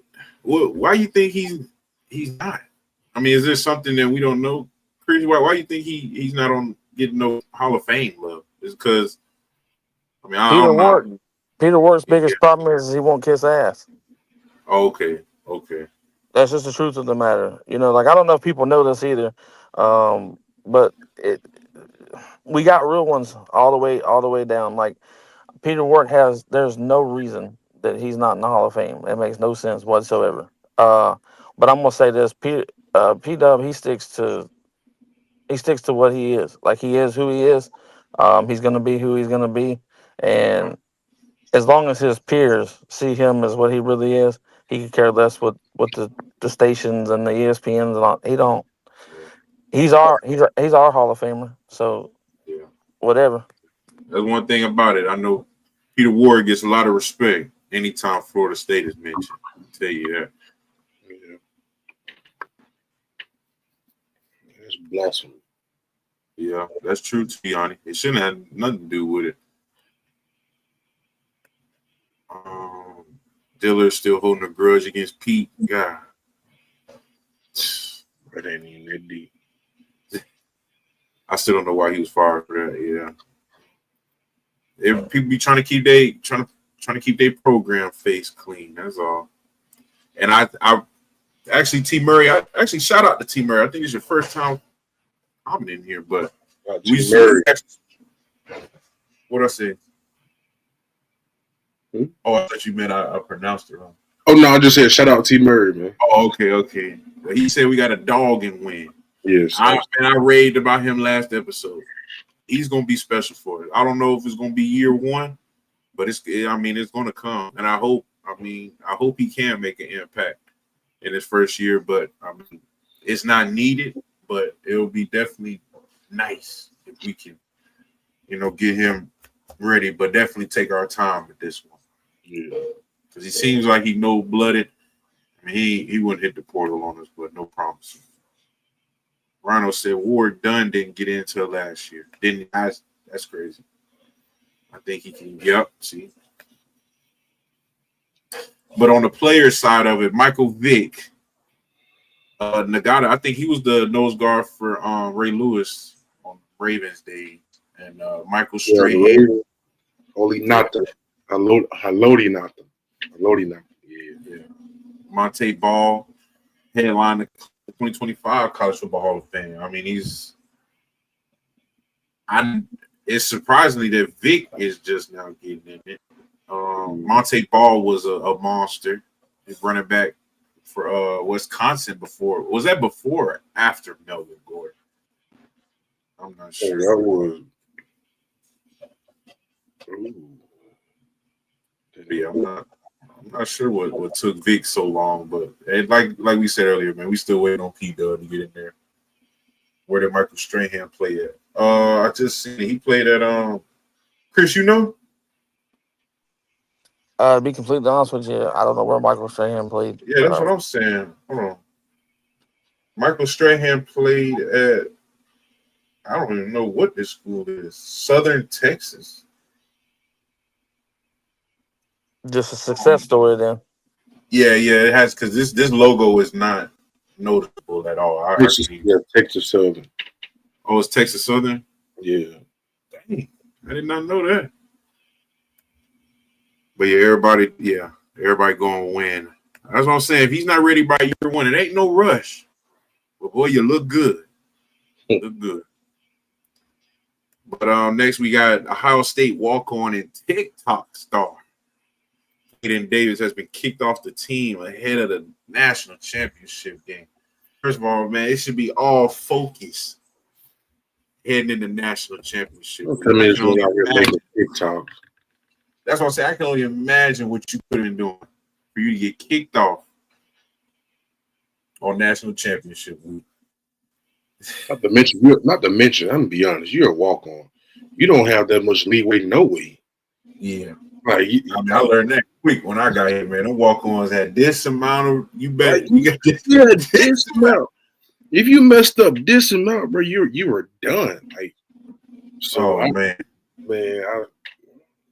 So like I said, he probably had to be a big distraction for this to happen. Yeah, he got in trouble because after the playoff game that they was in, he was in there running the TikTok while the team was getting that speech. He kept turning that damn phone on after he's been told multiple times. He also got in trouble because he got caught with it on the sideline in one of the playoff games. So he's been asked multiple times. I think they gave him too much leeway, to be completely honest with you. The punishment for the first time of him having it on the field or the sideline period should have sent his ass back home right then. I ain't saying kick him off the team, but it's a privilege to be on them sidelines. And that, Yeah. I think that we got to start getting coaches like, and I told Coach Norvell this when I've spoken to him, we got to bring the Mickey Andrews mentality back. And that's, something that just ain't happened in a long time. You can't step on Doak Campbell Stadium's sod until head coach says so. Like, that's just how this works. You keep your ass off my field until I tell you you're worthy of stepping on it. But these kids are different. This is a different mentality. This is just, it's different, but you can either allow these things to take place and let the world change in a drastic rate of inconsistencies, or you hold the standard of your program and you hold the standard of being a man. And if you hold those standards, we at least going to get a few good ones, because right now it's a pipeline and it's bottlenecking, man. This young group of people, they unfortunately it starts with parenting, and I'm gonna knock parents. I'm gonna tell the truth. Um, I know when I used to get in trouble, I ain't no telling what's coming at the side of your head, your ass. I don't know what's about to happen, but don't mess up. Nowadays, punishment is sit in the corner with your tablet and watch TikTok. Like, how's that a punishment, bro? They choose to do that. What's wrong with you? That's not a punishment. They don't care where they sit as long as they see that screen. That's why I tell the kids, like, bro, when I'm in the classroom, I said, man, I'm gonna be honest, man, y'all don't get your ass whooped no more. What you mean, Coach Meadows? No, I'm talking about, man, like, I'm talking about you got to go outside and pick your own switches. And if you come back with a switch that was too small, you're gonna get your butt towed up for picking a switch that's too small. Then when your mom come back in from getting the switch that she want, you're gonna get wore out again. Said the one that she want. Man, like, bro, come on, like, man, then like, bro, you start getting irons, pans, shoes, candles, remotes, batteries, like anything, like, bro, it's something that's coming at you, and you better duck, and you better get out of sight. Like, man, like, bro. And Will said, why is Miami still scheduling Bethune-Cookman? Bro, because it's Miami, bro. Yeah, man. What else do we expect out of Miami? Come on, you want to know what's Chris, crazy? why do you think Miami's still scheduling Bethune-Cookman? I guess to keep their confidence up, huh? Yeah, I'm gonna put it like this. When you have high estrogen levels and low testosterone levels, uh, things like this happen. And unfortunately, Miami has been on a 21-year hiatus of not getting their T levels up. Yeah. I got a place for them to go to get the T levels up. I'm gonna try to let I don't know if y'all been paying attention to it, but I went ahead and sent Mario Cristobal on Brawl. He be clapping his titties about all kinds of stuff on the sidelines. I don't know what happened over there. I don't know if that's bad steroid use, and I don't know what happened. But yeah, man, they do it. I'm gonna say this. I do think they don't have to do it every year like they are doing, but I think it's good for the University of Bethune-Cookman, because they pay them quite a bit of money to play that game. It's good for the university and stuff to that nature. But I do think it shows weak mentality. It shows spread the money around some. I understand you get more fans show up at the Bethune-Cookman game than you do at your own home games, but it is what it is. But yeah, the sugar canes, the candy canes, the Miami crybabies, whatever anybody wants to call them, that's just a weak mentality. Generational talent. You get 10 wins, and boy, it's just something like the Gators. They doing the same thing. They get 8 wins in the season, best thing they've done since 2017, and you just thought they won a national championship. The mentality in the state of Florida, in football, I don't know what happened. I don't know what's going on, but this is not the state of Florida football. This ain't what we're about. I don't know what happened. Quit being so damn lenient and start putting the standard back on it, because that ain't the Florida State standard. It ain't the Miami standard. It ain't the Gator standard. Y'all gonna mess up. Y'all gonna let UCF bypass y'all's asses if you keep playing these games. All right. UCF, Atlantic, man, everybody. Well, Angelo, you're right, man. Miami giving that money to everybody, and Carson Beck. They just giving it away. Yeah, this man $4 million. I can come play quarterback. They said it's up to $10 million with NIL deals. He ain't even worth it, bro. Rhino said, is cinnamon crust a real thing? Well, you must not know. Coop, we don't know. You don't know. He don't know. He don't know. Man, like, If you have a Hungry Howie's near you, I need you to go over there, get whatever pizza you want, whatever toppings you get on it. But when you get to the crust part, tell them cinnamon crust. so you want that cinnamon crust. I'm telling you. Hey, Chris, you know anything about that? You been to Hungry Howie's? Oh yeah, I'm gonna put it like this: you got to have diabetic tendencies because I think it's wonderful. But you might only want to have 2 slices because otherwise you might have to start checking your blood sugar. But it is good. Yeah, man. Hey, I got you. That's real. yeah, They do put that cinnamon on it. Yeah, I eat it with a water because it went. But I ain't gonna lie, it was one time they threw so much cinnamon on the crust, it was overflowing on the pizza. I'm like, good Lord. But yeah, no, yeah, man. You, Shout out to you, Boo Moon. better get you some, man. Yachty is tripping. Hey man, for real, bro. Like, bro, I ain't gonna lie, man. We done got happy, didn't we? If you ain't had it, man, you got to get it, man. I'm telling you. Oh man. Well, speaking of Carson Beck, they said UGA wanted Carson Beck to return to them next year, but then Alabama was next to call, but he ends up at Miami.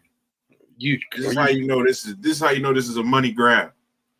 Matter of fact, Chris, what do you think about this? I personally think he just went there for the money, man. He ain't there. He ain't trying to get no dubs. He ain't trying to get nothing. I'm gonna go ahead and tell y'all it's simple. The same thing that men have. I mean, we have had the worst absolute wars in history over a woman. Y'all hear me? Mhm. There's a woman that is down there in Miami in Coral Gables that he is head over heels about, has been for quite some time. And I'll say this, man, Miami's NIL collective is not paying that young man no $10 million. That is not the case. Good. It's not the case. I'm gonna tell you exactly what's happening is he's getting an opportunity at certain endorsements. So there's certain commercials that are going to be taking place throughout the college football playoffs and stuff to that nature. That has nothing to do with the collective. The young man's getting that. It's actually based off of name, image, and likeness. The thing is people are prematurely picking somebody to be in the commercial because of what he's done at Georgia. I don't want no quarterback that just had Tommy John surgery. That's a baseball surgery, by the way. Yeah. I don't even know how you mess your elbow up throwing a football. I don't know what they just did, but yeah. I thought they caught him in like mid throw, but probably. I mean, my thing is he's always had a funky release. That's probably why the elbow was down as far as it was when they caught him mid throw. But to be completely honest with you, like I wish the young man nothing but the best. I don't want any player being injured. I was like, first and foremost, I'm a player fan. So I want the young man to do well. I don't care that he looks like Sid the Sloth from Ice Age. I don't care if he looks like Coach Coop that covers Miami. But my thing is, man, he ain't getting paid $10 million from the collective. It ain't like the Battle's End offering somebody $10 million. He's getting that based off of some real endorsement deals, and that's not guaranteed. That's just that's the rumor around the possibilities of what it could be. But it ain't because he's at Miami. He was getting offered the same thing at Georgia. It ain't no different. It's just it is what it is. okay. I'm glad we cleared that up though, because them numbers was getting crazy. I was like, there's no way. There's no way. He's not worth it. But Will said he eat Hungry Howie's all the time. I go Cajun or butter cheese. I ain't never heard of that. I had the Cajun. The Cajun fun. I ain't had that. I had the Cajun. Cajun fun too. I had to get the Cajun because the Hungry Howie's that we went to, I think it was in Orlando. It was in Panama. They ain't have the cinnamon toast. So, the Cajun is fun too, man. I might have to try that out. But I want to go over something with y'all that Fox Sports released. I think this is the worst list I've ever seen in my life. But Fox Sports decided to rank the top 10 Heisman seasons. Tell me why I got it scrolling at the bottom. Tell me why they have Travis Hunter above Cam Newton, Charles Woods, Johnny Manziel. I ain't gonna lie, I knew you had a problem as soon as you said Cam. Bro, no way this is real. As soon as I heard Cam Newton, I heard you say, yeah, I already know. I know you had a problem. Hey, all right, so we got very Chris, do you see the list at the bottom? Yeah, I think This that is Travis Hunter is a special player and all that, y'all. But that's blasphemy. I don't. yeah, this is crazy. You should have put him at 10 at best, and that's at best. Like, can we find out what the young man's going to do? Man, I can't put him over Johnny Manziel, man. No, and Lamar Jackson, bro. What Lamar Jackson did at Louisville, what Tebow did at the, that's blasphemy. I don't put this know. in the trash and burn it. I'm gonna go ahead and tell you, somebody hit the crack pipe that morning. Yeah. Whoever put this together need to be drug tested. Fired. Hey, you can get fired. Oh, well, see, Jake put it. They didn't put Jameis Winston in here. Well, I mean, but they probably diminished him for the crowd. Wally, shout out to Wally, man. He said he's set to earn $4 million from Miami with the $10 million figure representing the combined total of back pay from UGA in his Miami contract. In the end, he's cashing in the full amount. Good God. Good God. Wally, imagine, hey Wally, let's bring NIL back in, dang, Wally. Back in the old days.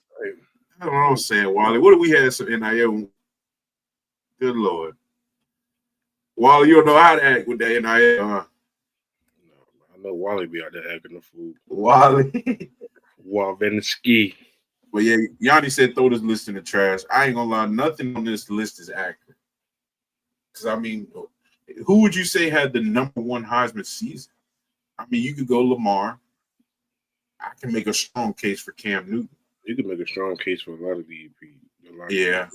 But having him this high up here, no, fam. No. Chris, I know it's kind of hard, but even Joe Burrow, who would you keep at number one for the Heisman season? Well, see, I'm extremely biased to Florida State, y'all. Like I know this is gonna be a little bit fanboy running or whatever, but Charlie Ward used to punt the football for Florida State. Do y'all hear what I'm telling you? He used to punt the football for Florida State. Okay, and I don't mean just here and there. The man was a punter and created the shotgun system under Coach Bobby Bowden. Like, the only reason that the man, wasn't playing well and he was having interception after interception because he couldn't see over the lineman. The way we used to play, it was a little bit different back in the day. But the shotgun was created right there in Tallahassee, Florida, and Doak Campbell Stadium because of Charlie Ward, and then he ended up being one of the best. He won a national title, and that's the other thing. Like, I think for you to be in the top 10 list of the Heisman list, period, you at least had to win a national title too. Yeah, I don't understand. You got Travis Hunt. What they win 8 games, something like that. I don't. Literally. Where did winning not become enough? What happened to this world? Winning is you lost the bowl game. Even lost a bowl game. I don't get it. I'm lost. Yeah, I'm with you on that one, Chris. Man, if you ain't got no championship, you shouldn't even be in top 10, really. Yeah, I'm writing the email. I'm writing the email tomorrow morning. That's what Ronald said. This list must be from Reddit. Hey man. Oh man. But Charlie, Wink, and Jameis has to be the 3 best in my opinion. I mean, I'm not disagreeing with you at all. Shout out to Terrence. OG. Good evening to you, man. Hope your day is going well. Hopefully we can make it a little bit better. Glad to have you here, Terrence. Shout out to Terrence. Oh my goodness. Even Johnny Manziel said this in his little TV show or that movie. What was it? I think it was a movie. Imagine how much money he would have been gotten with NIL. But I think he was probably already making the money anyway. But I mean, shoot. I think Reggie Bush probably would have had the craziest NIL bag. That man was real life Showtime. Yeah, man. Very serious. I mean, he was number one, but I mean, I guess you can have a strong case for any of these guys to make number one, especially the ones who, like Chris said, at least won a championship. Glad to see some of the Ultimate Chiefs showing up for this show. Ultimate Chiefs, shout out to Ultimate Chiefs. Yeah. I mean, I don't know which ones you are, but Hey, J Dub says you in here. Yeah, J Dub's he's one of my first Ultimate Chiefs. He's actually got a lifetime membership. He's the only one that's got it in our Discord. J Dub. Not Yep, Jake up, man. yep. Shout out to you. Got some really good fans, man. I told a lot of folks before the show started because I know I was supposed to be on, and then I told them I was like, "Look, y'all get your asses over there and watch the show." I've got a show tonight here in 30 minutes, well, 28 minutes Oh, myself. So, and no, I'm good. I'll let you okay. know if I got to go. But I do appreciate the opportunity for y'all letting me come on and talk. Of course. Like I tell people, the hardest job doing this podcast thing is hosting it. I love being interviewed. Interviewing is not it's not the easiest thing in the world to do because you got to do as much research as you can on somebody as Yeah. fast as you can. Coop, you're kind of easy. You played there. Christian, if Yeah. you came on, I had 36 questions lined up for the split between the both of you, but I left that alone because I was like, well, I'm gonna get both of them on at some point, and then that way I can go back and forth because some of the greatest stories in college football or in sports period is injury, like what you fought through and what you fight through to try to get back on that field, and how much you respected the opportunity, how hard and how driven you were to make the possibility of you getting to play that game again. And no matter how it ended up, it's the mentality that you had going into every day in the situation that you was in. And I think some of those are the greatest lost stories of sports. We got to talk more about those that worked, to the fingertips, to the bone, whether it worked out or not. That has to be commended. It has to be understood that there are people out here that they made this game their life, and maybe it didn't treat them back so well, but they made that choice. They made the choice to give 110% no matter what. So I appreciate y'all for doing what you do. It takes a different mindset and a different type of warrior to want to be in between them chalk lines because it ain't easy. If it was easy, we could all do it, and all of us we don't have that. We just ain't got it. That's real, Chris. You know we appreciate you, Chris. Yeah, man, for real. But Angelo said Vince Young got robbed. See, we don't forgot about Vince. Wait, did Vince win tonight? Yes, sir, he did. Oh, see, then what? Yeah, Vince not even on the list. See, Yeah, take Hunter off, put Vince on. yeah, see, yeah, take Travis off, put Vince on there. Like, get out of here, dog. Come on. Yeah, Here. if I'm gonna give it to anybody that didn't win a national championship, be on the top 10 list, it's Johnny Manziel. He didn't win one either, but I mean that guy changed college football at that time, especially for Texas A&M because I mean they just do some weird cult shit in But Texas hold A&M. on, what about Lamar or Johnny Manziel? I would give it to Lamar. I think Lamar's by far the better quarterback. Okay. But you okay. Because I was gonna say that Lamar was. I mean, I get Johnny football, but Lamar was a different breed, man. Yeah, Lamar was different. Breed. No offense, but Lamar's still doing it. Johnny didn't do it. Yeah, that's true. Yeah. That's true too. Yeah. See, and they got the nerve to put him at 10. Man, I can't believe this.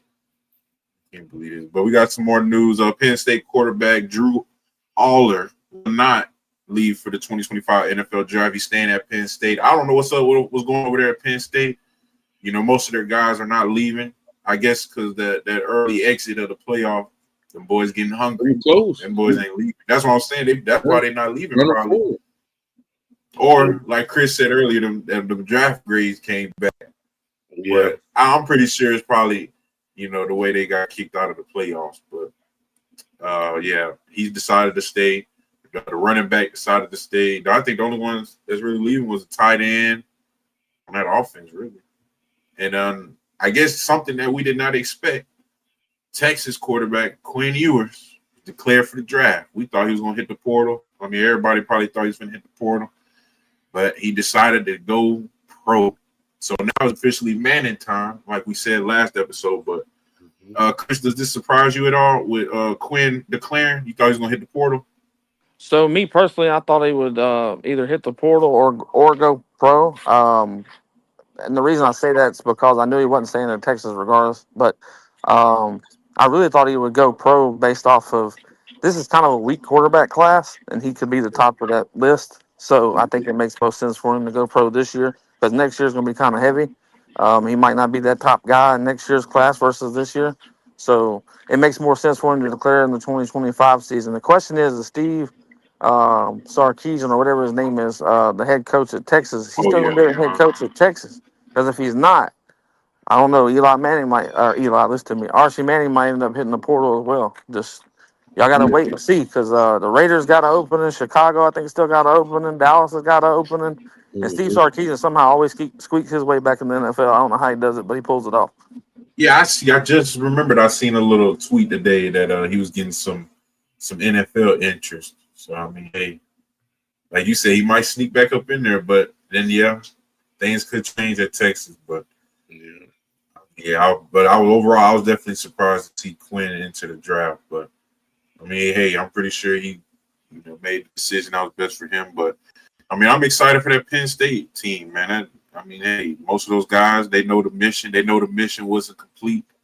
You don't have a lot of guys like that these days in college football, man. So, definitely appreciate these guys, man. Just still coming back for it. Everybody on one accord. Mm-hmm. That's what you expect to see. Penn, but one other person is leaving. Their defensive coordinator, Tom Allen, is joining Clemson staff as their defensive coordinator. I mean, I guess he was pretty impressive. What Penn State defense was able to do. But Chris, what you think about that? I mean, I guess he's all right. So what I would say is be really careful with that, Clemson. But y'all keep Clemsoning. The reason that I say be careful with that's because that's a Manny Diaz defense at Penn State. He just took over. Oh Lord. So you got to be really careful. You got to be really careful. Like Manny might not be the greatest head coach. He might not be head coaching material. We'll see how it works out at Duke for him. But that defense was put together by Manny. So I don't know that defensive coordinator from Penn State is all that. I think you might be jumping the gun. Another white guy prematurely doing something. You never know. That's real. That's real. They said many people on both sides, Army and Navy, they want the Army-Navy game played at the beginning of the season instead of the end of the season because of it interferes with the Heisman, the college football playoff, the bowl games. I mean, with me, I like it. Start the season off with a bang. Start the season off Army-Navy game. What y'all think? Is that a good move, bad move? They complaining too much? I like it personally. I'm not gonna go too in depth about it, but I do like it. I do appreciate y'all for having me on the one of the realest Florida State podcasts out. Yes, sir. I hate that I got to jump off here real quick, but I got to get ready for mine. Appreciate y'all. Y'all have a good one. Look forward to having both of y'all on my show. Having Coop on was great. Hopefully, we're bringing some more eyes to y'all for doing your thing. I appreciate y'all for what you do. Have a good one and go Noles. Yes, sir. Appreciate you, Chris, as always, man. Always, man.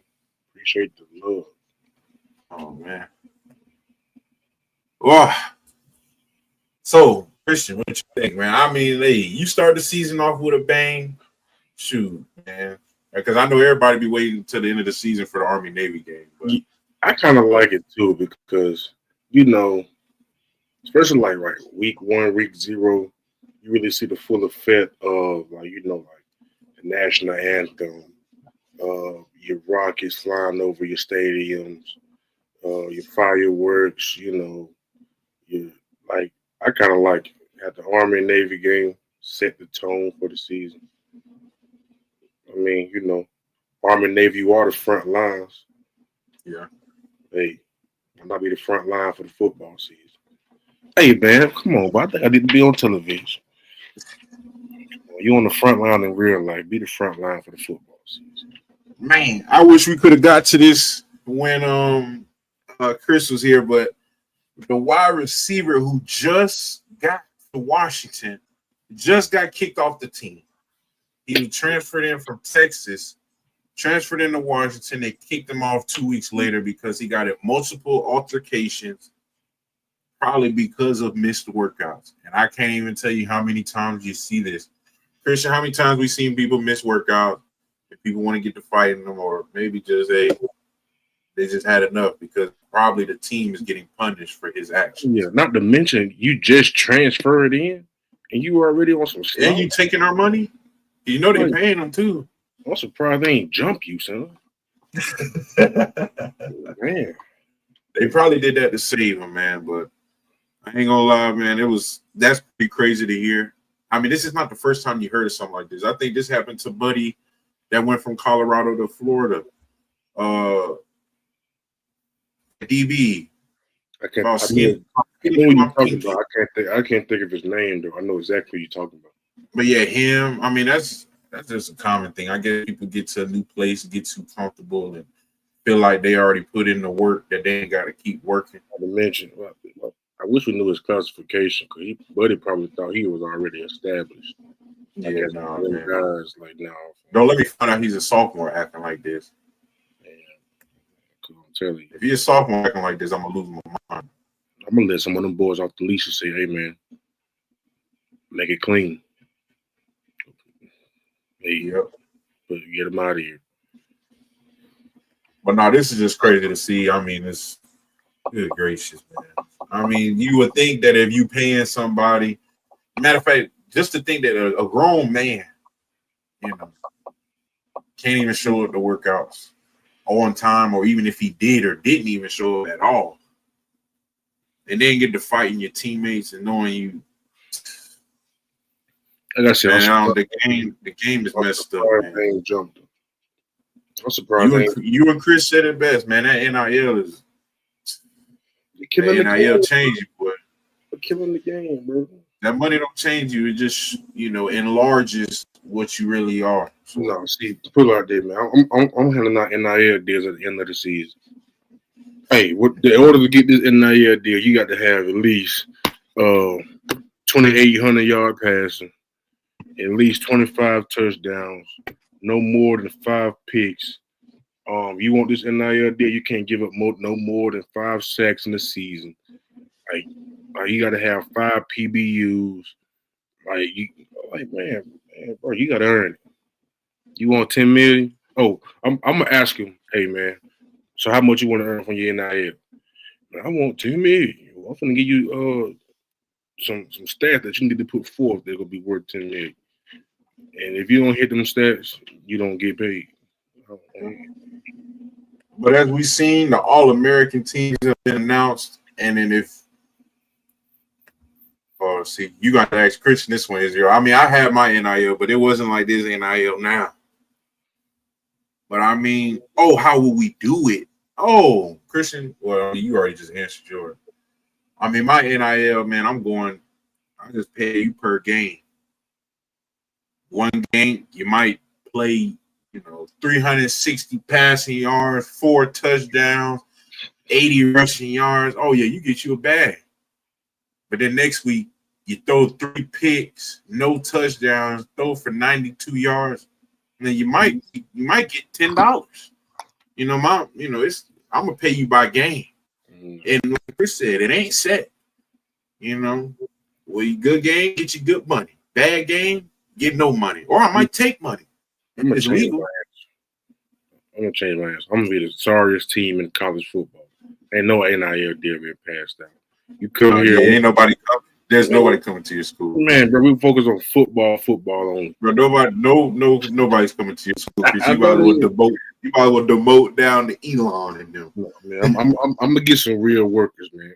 We don't really care about the cheese. I want some players with chips on their shoulder anyway. That 2-star recruit that barely made it out. It was either Elon or the streets. He chose us. He chose Elon. Come on, son. Let's make the dream. Teamwork make the dream. No. Guys, I want to tell y'all why preseason All-American team does not matter. Because now that the All-American teams have been announced, only 2 of these players were on the preseason All-American team. You have one of the offensive linemen, actually 2 of the offensive linemen, Will Campbell and Kelvin Banks from Texas, and Travis Hunter were all preseason All-Americans. Everybody else, they had Carson Beck, Ollie Gordon, running back, Amarian Hampton, running back, Luther Burden, receiver, the receiver from Arizona, the tight end from Michigan. None of these guys made it. That's why I guess everybody always said that the preseason All-American stuff don't matter. Because at the end of the day, most of them may be All-Americans at the end. Appreciate you, J Dub. Appreciate you, my man. Shout out to you, Jay Dizzle. The real one, dog. What a Ultimate Chief. That's my dog right there. And then on the defensive side, definitely the same thing. They had a defense end from Tennessee supposed to make it. He didn't. They had Abdul Carter second team. He ended up making first team. The D tackle from Michigan, he made it. Everybody else, the Will Johnson dude, I didn't see him on the list. Caleb Downs made it. They had Master Mono. Wait, Mastro didn't make first team, but he made first team on preseason. That's pretty crazy. Maybe because he didn't get that award that he was up for. That makes sense. But overall, man, this is your first team All-Americans. I mean, I'm not surprised with any one of them. I'm surprised to not see any names, especially the ones that didn't come through this year. Shoot, Jalen Milroe. Shoot, Carson Beck was supposed to be the number one quarterback this year. They had Dylan Gabriel right behind him. They didn't make it. Yeah, so definitely surprises all around this one, y'all. But that's going to end our college football talk, and we're going to go to our last segment of the night. We're going to go through some barbershop talk, little talks you do in the barbershop. It could be about anything, but first thing we're going to talk about is, man, that movie. I don't know if y'all been seeing these ads. I don't know if it's on YouTube, TV, whatever you want. But that Woman in the Yard is looking like one of the better looking horror movies, of this year. I don't know, Christian. I don't know if you've seen it. You probably ran by and skipped the ad, but next time you see this ad. I ain't see this one. But it was another one I saw. And I think they're making a lot. They're making a lot of them. It was another one I saw. I said, "Oh, that look like it's gonna be good." I said, "I got to get in the movie theater, bro." I said, and I want to go see Den of Thieves too, but everybody was saying it sucked. For real? Yeah, shoot, man, the first one was good. I thought the second one was gonna be good. If anybody's seen Den of Thieves 2, man, was it good to you or not? Because I wanted to see it, but man, I kept seeing people saying the movie was terrible. I was like, man, come on now, don't waste my time. But yeah, man, if y'all didn't see this trailer, y'all go check it out because this has my vote for being one of the better movies. Next, we got a woman was scammed out of $800,000 by someone posing as Brad Pitt with AI photos and videos. Guys, this is not fake.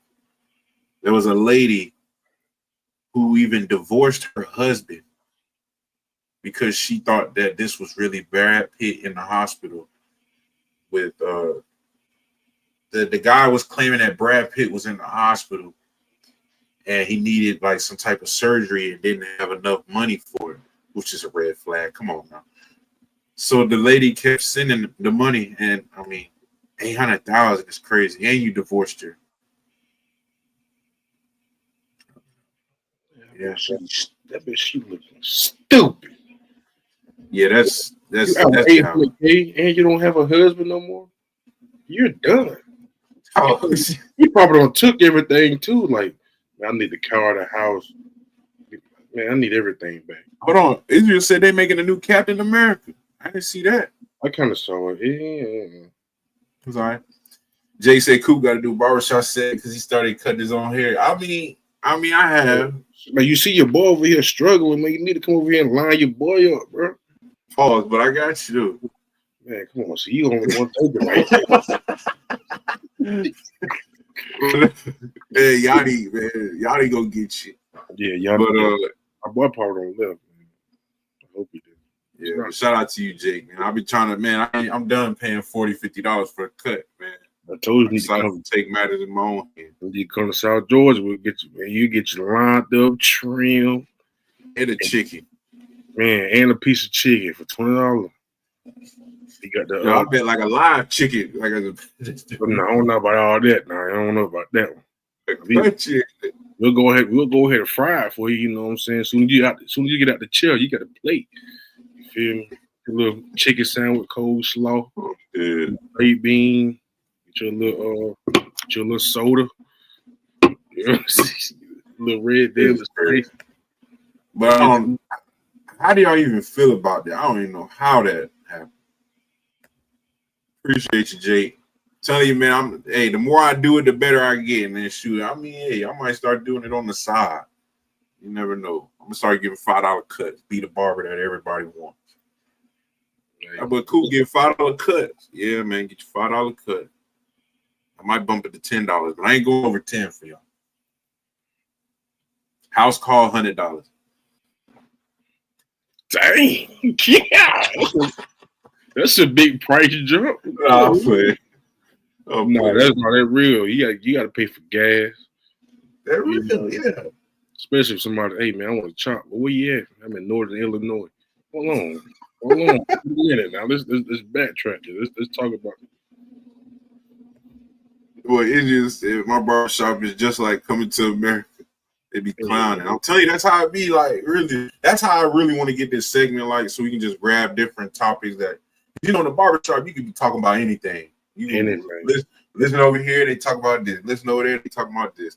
It was just throw random. That's why I said, chat, y'all can throw stuff going on too. Commercial, start talking about that. Yeah, and this is gonna be kind of the segment too where we engage more with the chat. So whatever y'all saying in the chat, man, it's just like the barbershop, y'all. We're gonna get it talking. But they said Red Note has been taken over as the TikTok replacement, as the TikTok ban is reaching its. I think it's supposed to happen on Sunday. You don't want it, Christian, and I'm finna tell everybody this. I seen a girl with she loaded it into it. Man, it was nothing but Chinese words. I said, you know what? No. I ain't falling in this trap. Everything was like it was no English. You probably got to change the language settings, bro. Man, they finna have us around their finger. I'm telling you. Just give them all of our data at this point. Just give them everything. Good gracious. I need to decipher that before I download that. That's why you better put a security delay. They put that in Google Translate. Well, yeah, I want to know what y'all think about that. Especially y'all can leave a comment, down on the video afterwards. But I advise y'all not to get it. Let's say somebody look at the bot TikTok though. Yeah, they said Mr. Beast was thinking about it because he definitely can. Yeah, but he said if anybody will, that man get You seen the new TV show he doing, bro? Yeah, I'll be watching it with cash. What is like $800 million or something? He giving man, I'm like, bro, what? I see Lil Yachty in there. I said, shoot, I'd have been in there too. Come on now, Lil Yachty. But he went out first round. Oh, he did? No, I don't know. I'm just talking. I said, I bet he did. Oh, he said I'm on there, Coop. There is English. Oh, okay. It must have had a little update or something. Because when I seen it, it didn't want no English. You must just saw it from the app store. It was open. Like it was the home screen and it loaded. But all I seen was like them symbols and stuff. Oh, like, hold on, you probably got to change the language setting, bro. I trust them more with it than Google. Oh, that's a bar, Will. That's a bar. Hey, got me looking stupid because I agree with you, man. I rather them than. Wait, hold on, never mind. I can't say YouTube. That's where we stream. Can't talk about that on YouTube, but they'll cancel the show as soon as we get live. They talking trash about us. Yeah. Go stream your show on Red Note. Oh God. And Blue Sky. Man, they can have everybody in Squid Game. You got Red Note and Blue Sky. Hey, what's next? Black Beast. Good Lord. Good Lord. All these colors. Oh, dead. It's real. But whose highlights did you watch the most as a kid? I have to go with Reggie Bush and Nick Fairley. I don't think I watched nobody's highlights more than Reggie Bush, Cam Newton, and Nick Fairley. I ain't gonna lie. But now when I was a kid, bro, I was playing a lot of defense. I'm looking at the biggest hits. I ain't looking at no specific person. I'm looking at all the big hits. I mean, yeah, that was too. I'm gonna take this tackle, use it in my next red game. I'm gonna get disqualified. I'm gonna take him, pick him up about one half of his shoulder pad, and then suplex him to the ground with my elbow. Like come on.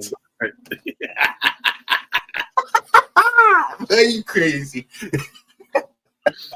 Nah, for real, man. Now I don't know what. It's a dude named Cody Paul. He was a white boy. He was so tough. Oh, the running back. I want to have the Lil Wayne music in the background. Yeah, man. Cody was tough. Hey, man, what is he doing? Does anybody know what Cody Paul is doing these days? Boy, had one of the coldest mixtapes as a kid. That was a youth league film. As a kid, bro, and I was like, bro. Dog, I remember we watched that film, and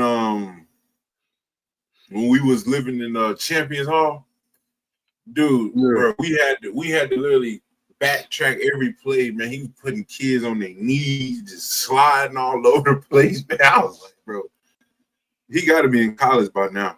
But shout out to you, Jake. That boy said he got us on the YouTube, on the TV, and the phone. The real one, Jake. Yeah, OG Jake, man. Appreciate that, man. OG Jake. Jake's in here. Cody Paul, man. Yeah, I was. Shout out to Israel, man, and Mrs. Allen, of course. Shout out to both of you. Appreciate Hope everything is well on both sides. Tell Mrs. Allen to tell a friend or tell a friend. And when you get to work, tomorrow, Israel, you tell a friend to tell your coworker to tell their boss to tell the people at the CEO office to tell their billionaire friends, and we can all get the word spread around. Christian, we just gotta flip. We just gotta flip. Sandman. Sandman. Let me see what I'm pulling it up. I'm gonna tell you. He's a 3-star. First of all, his name is Sandman. That's a good nickname, boy. FSU was the place for me because of my family. What he said? Because of the coaching staff and the hospitality toward me and my family. I knew it was the place for me as soon as I stepped on campus. Well, hey, we're glad to have you here. I'll tell you that. For real. I got to see some film. He's 6'1", 310. He's 6'1", 310. Yeah, I'm looking at his. I don't like how there's a lot of room in that jersey, but I'll take it. Like, hey, good enough. Hey, another offensive lineman for the trenches. Another hog in the barn. Shoot, Jake said, Sandman, the pancaking machine. Hold on now. Where he said that at? Let me go ahead. Jake, right there at the bottom. Okay. Hey, I like to hear stuff like that. But you. Hey, shout out to Will. I mean, is this how we all doing it? Appreciate y'all. That's real. So that counts for 2, 4, 6. That counts for 6 people. Don't worry about it. I'm finna go Appreciate pull my iPad, my phone, my Apple TV, my Roku. I'm finna put it up on my dog TV and my daughter's tablet. Cause you out here singing, man. It's great. Hey, man, you gotta give him the cold intro. Now this might make some of y'all mad, but I had to put it on here because this is the type of talk that's gonna go in the barbershop. Chandler Parsons done said the dumbest thing I ever heard. He said that Kevin Durant is ranked above Kobe in all-time rankings. I don't know about that one. He had his reasonings, but there is no reason why Kevin Durant. Now, don't get me wrong, KD is a great player. He's 36 years old, still doing his thing. But man, don't you dare do that, Chandler. Come on, bro. He just lost his cred, man. He was good with me, especially on his Rocket days. But now, I mean, he had his moment, but now he just lost all respect for me. Put like this on the game. He was so serious when he said it too. No, I can't get down with that. Not Bean. Not Kobe Bean. Come on, man. You talking about the cerebral killer? Yeah. Hey. Come on, man. Yeah, Chandler Parsons tripping, y'all. I just wanted to make sure I wasn't the only one that thought he was tripping. I don't know who needed to be drug tested. Was actually agreeing with Chandler. I don't know who need to be drug tested more, Chandler Johnson or that guy from the Fox News who put out that article about the top 10 Heisman. Hold on, Rhino said he agrees. OG Rhinos. He said, as a KD fan, I agree. Now, if you mean just better player, like just I still just player overall and don't team, no championship, no nothing. The only thing I like about KD, the only thing I like about because he's doing it at 7 foot. But I firmly believe if Kobe was guarding up on it, I don't think KD would even do all that. What? Hold on. It says Parsons speaking facts. How many times Kobe missed the playoff? Man, how many rings do KD have? Is he touching Kobe? I mean, now, if you want to take it to playoff, then take it to playoff because I'm all about championship. I'm just strictly. The only reason I would put KD over Kobe is if we talking about just strictly player. You know, what can you get out of it? Okay, yeah. Now, if we talking about all time, you know, accolades and everything, yeah, man, Kobe is definitely higher. Or he said he biased. They from the same city. Oh, okay. Yeah. Okay. That's how I'll be. I used to run around saying Migos was the best rappers. Because we was Migos had they stamp though, bro. They did. Yeah, he said Shaq made that first chapter though with Kobe. I mean, you can Steph, Clay, and Draymond made the first chapter for damn Kevin Durant. Okay. Not to mention when you got your ass whooped by him, you jumped ship and went and joined them. Yeah, that's what Israel just said. Like he had to leave to get his. Like Kobe stayed true through and through. Shit, Shaq joined him. Powell joined him. Derek Fisher, Ron Artest, they joined Kobe. Yeah. Kobe ain't go out looking for no championship, man. He said, shit, fuck it. I'm getting ahead of myself. Man, we finna build this right here in LA. That's true. Chat, you want to get on this train? This is my ship, though. But come on. Pal, what's up? Come on, let's do it. Now, like I say, I love KD too, because, like, man, the dude is skilled, and he doing it at 7 foot. He was Wemby before Wemby. Like, I'm going to be real. Literally. Like, I don't know. I can't see it on both sides, but, man, I got to go Bean, bro. I got to go Bean. Well, I say it's about time, but the United States bans the use of red dye as artificial coloring used in candies, food, drinks, linking to serious cancer concerns. I mean, you can find red dye in anything, Skittles. I mean, anything that's red is going to mess you up. That's why, I don't know if you remember, Christian, people was against drinking the red Powerade. You know what I mean?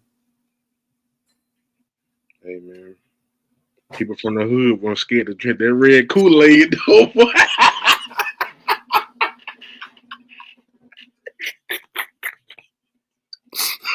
Man, be serious, man. The man said they were scared to drink it. It's real, though. Hey, man, what that is? That's that red. Hey, that's that red flavor. That's that, hey, man. Don't even know the fruit. We just know about color. It's just red. Hey, what kind of Kool-Aid is that? That red. That's all you need to hear. Is that grape? No, that's that purple one. Oh, God. Oh, God. Man, for real.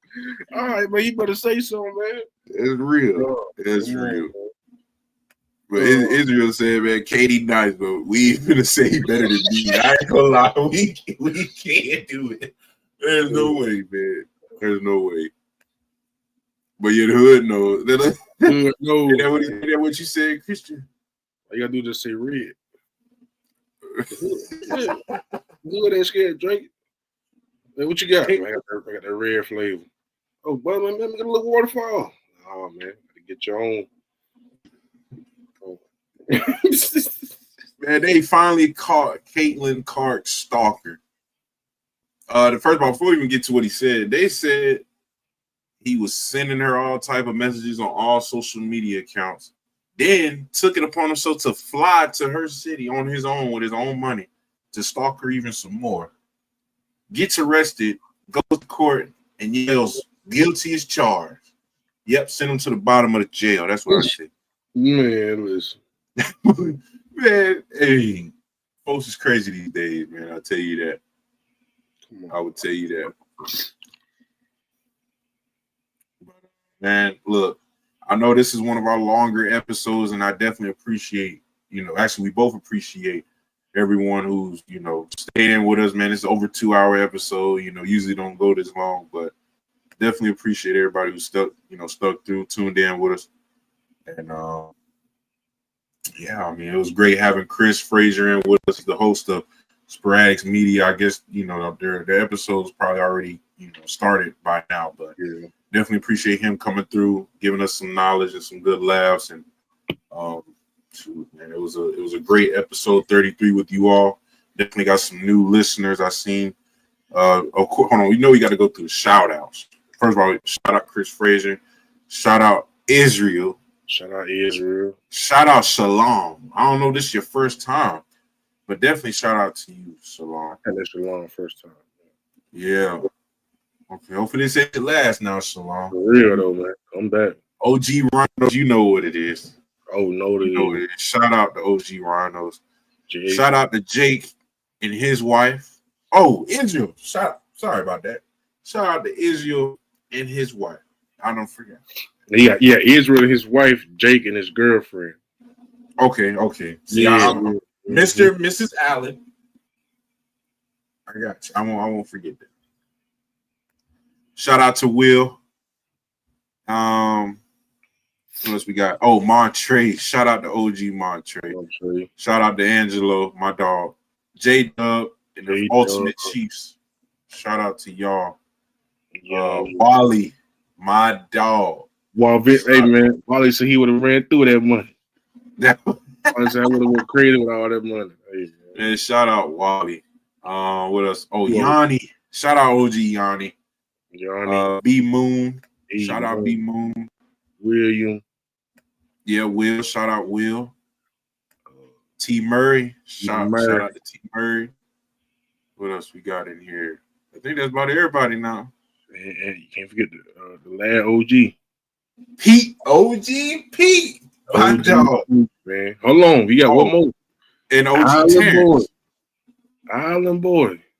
Yeah, see, we ain't done yet. Shout out Island Boy, OG Island Boy. Shout out OG Peter. Paul Wall, first time. Shout out to you. Hey, man. Like I already said, shout out Pete. Tiny. We didn't miss Tiny. Shout out Tiny, man. Shout out to you, Tiny. Dang, happy Wednesday to you, man. But it looks like that's about it, bro. Let's go to the new comments. Uh-oh. Hold on. Reverend. Shout out to you, Christopher Phelps. And shout out to you and appreciate you coming in. And appreciate you, Rev. Definitely glad you found us, but shoot, man, appreciate you being here. Knowles for life. That's what we do it for. That's why we're here. Mm-hmm. Just mainly for No Nation. I mean, hey. we could care less what a Cane say. We can care less about what a Gator say. We can care less about what anybody else say. I mean, we know this is No Nation. And so definitely appreciate you being here, Chris. Will, tonight is the first time I remember to watch live band. Hopefully this ain't your last time remembering. Will, man, go ahead and put it in your phone. Monday, Wednesday. Put it in your phone, Will. And like Jake said, we out the coop, y'all. Appreciate y'all being with us.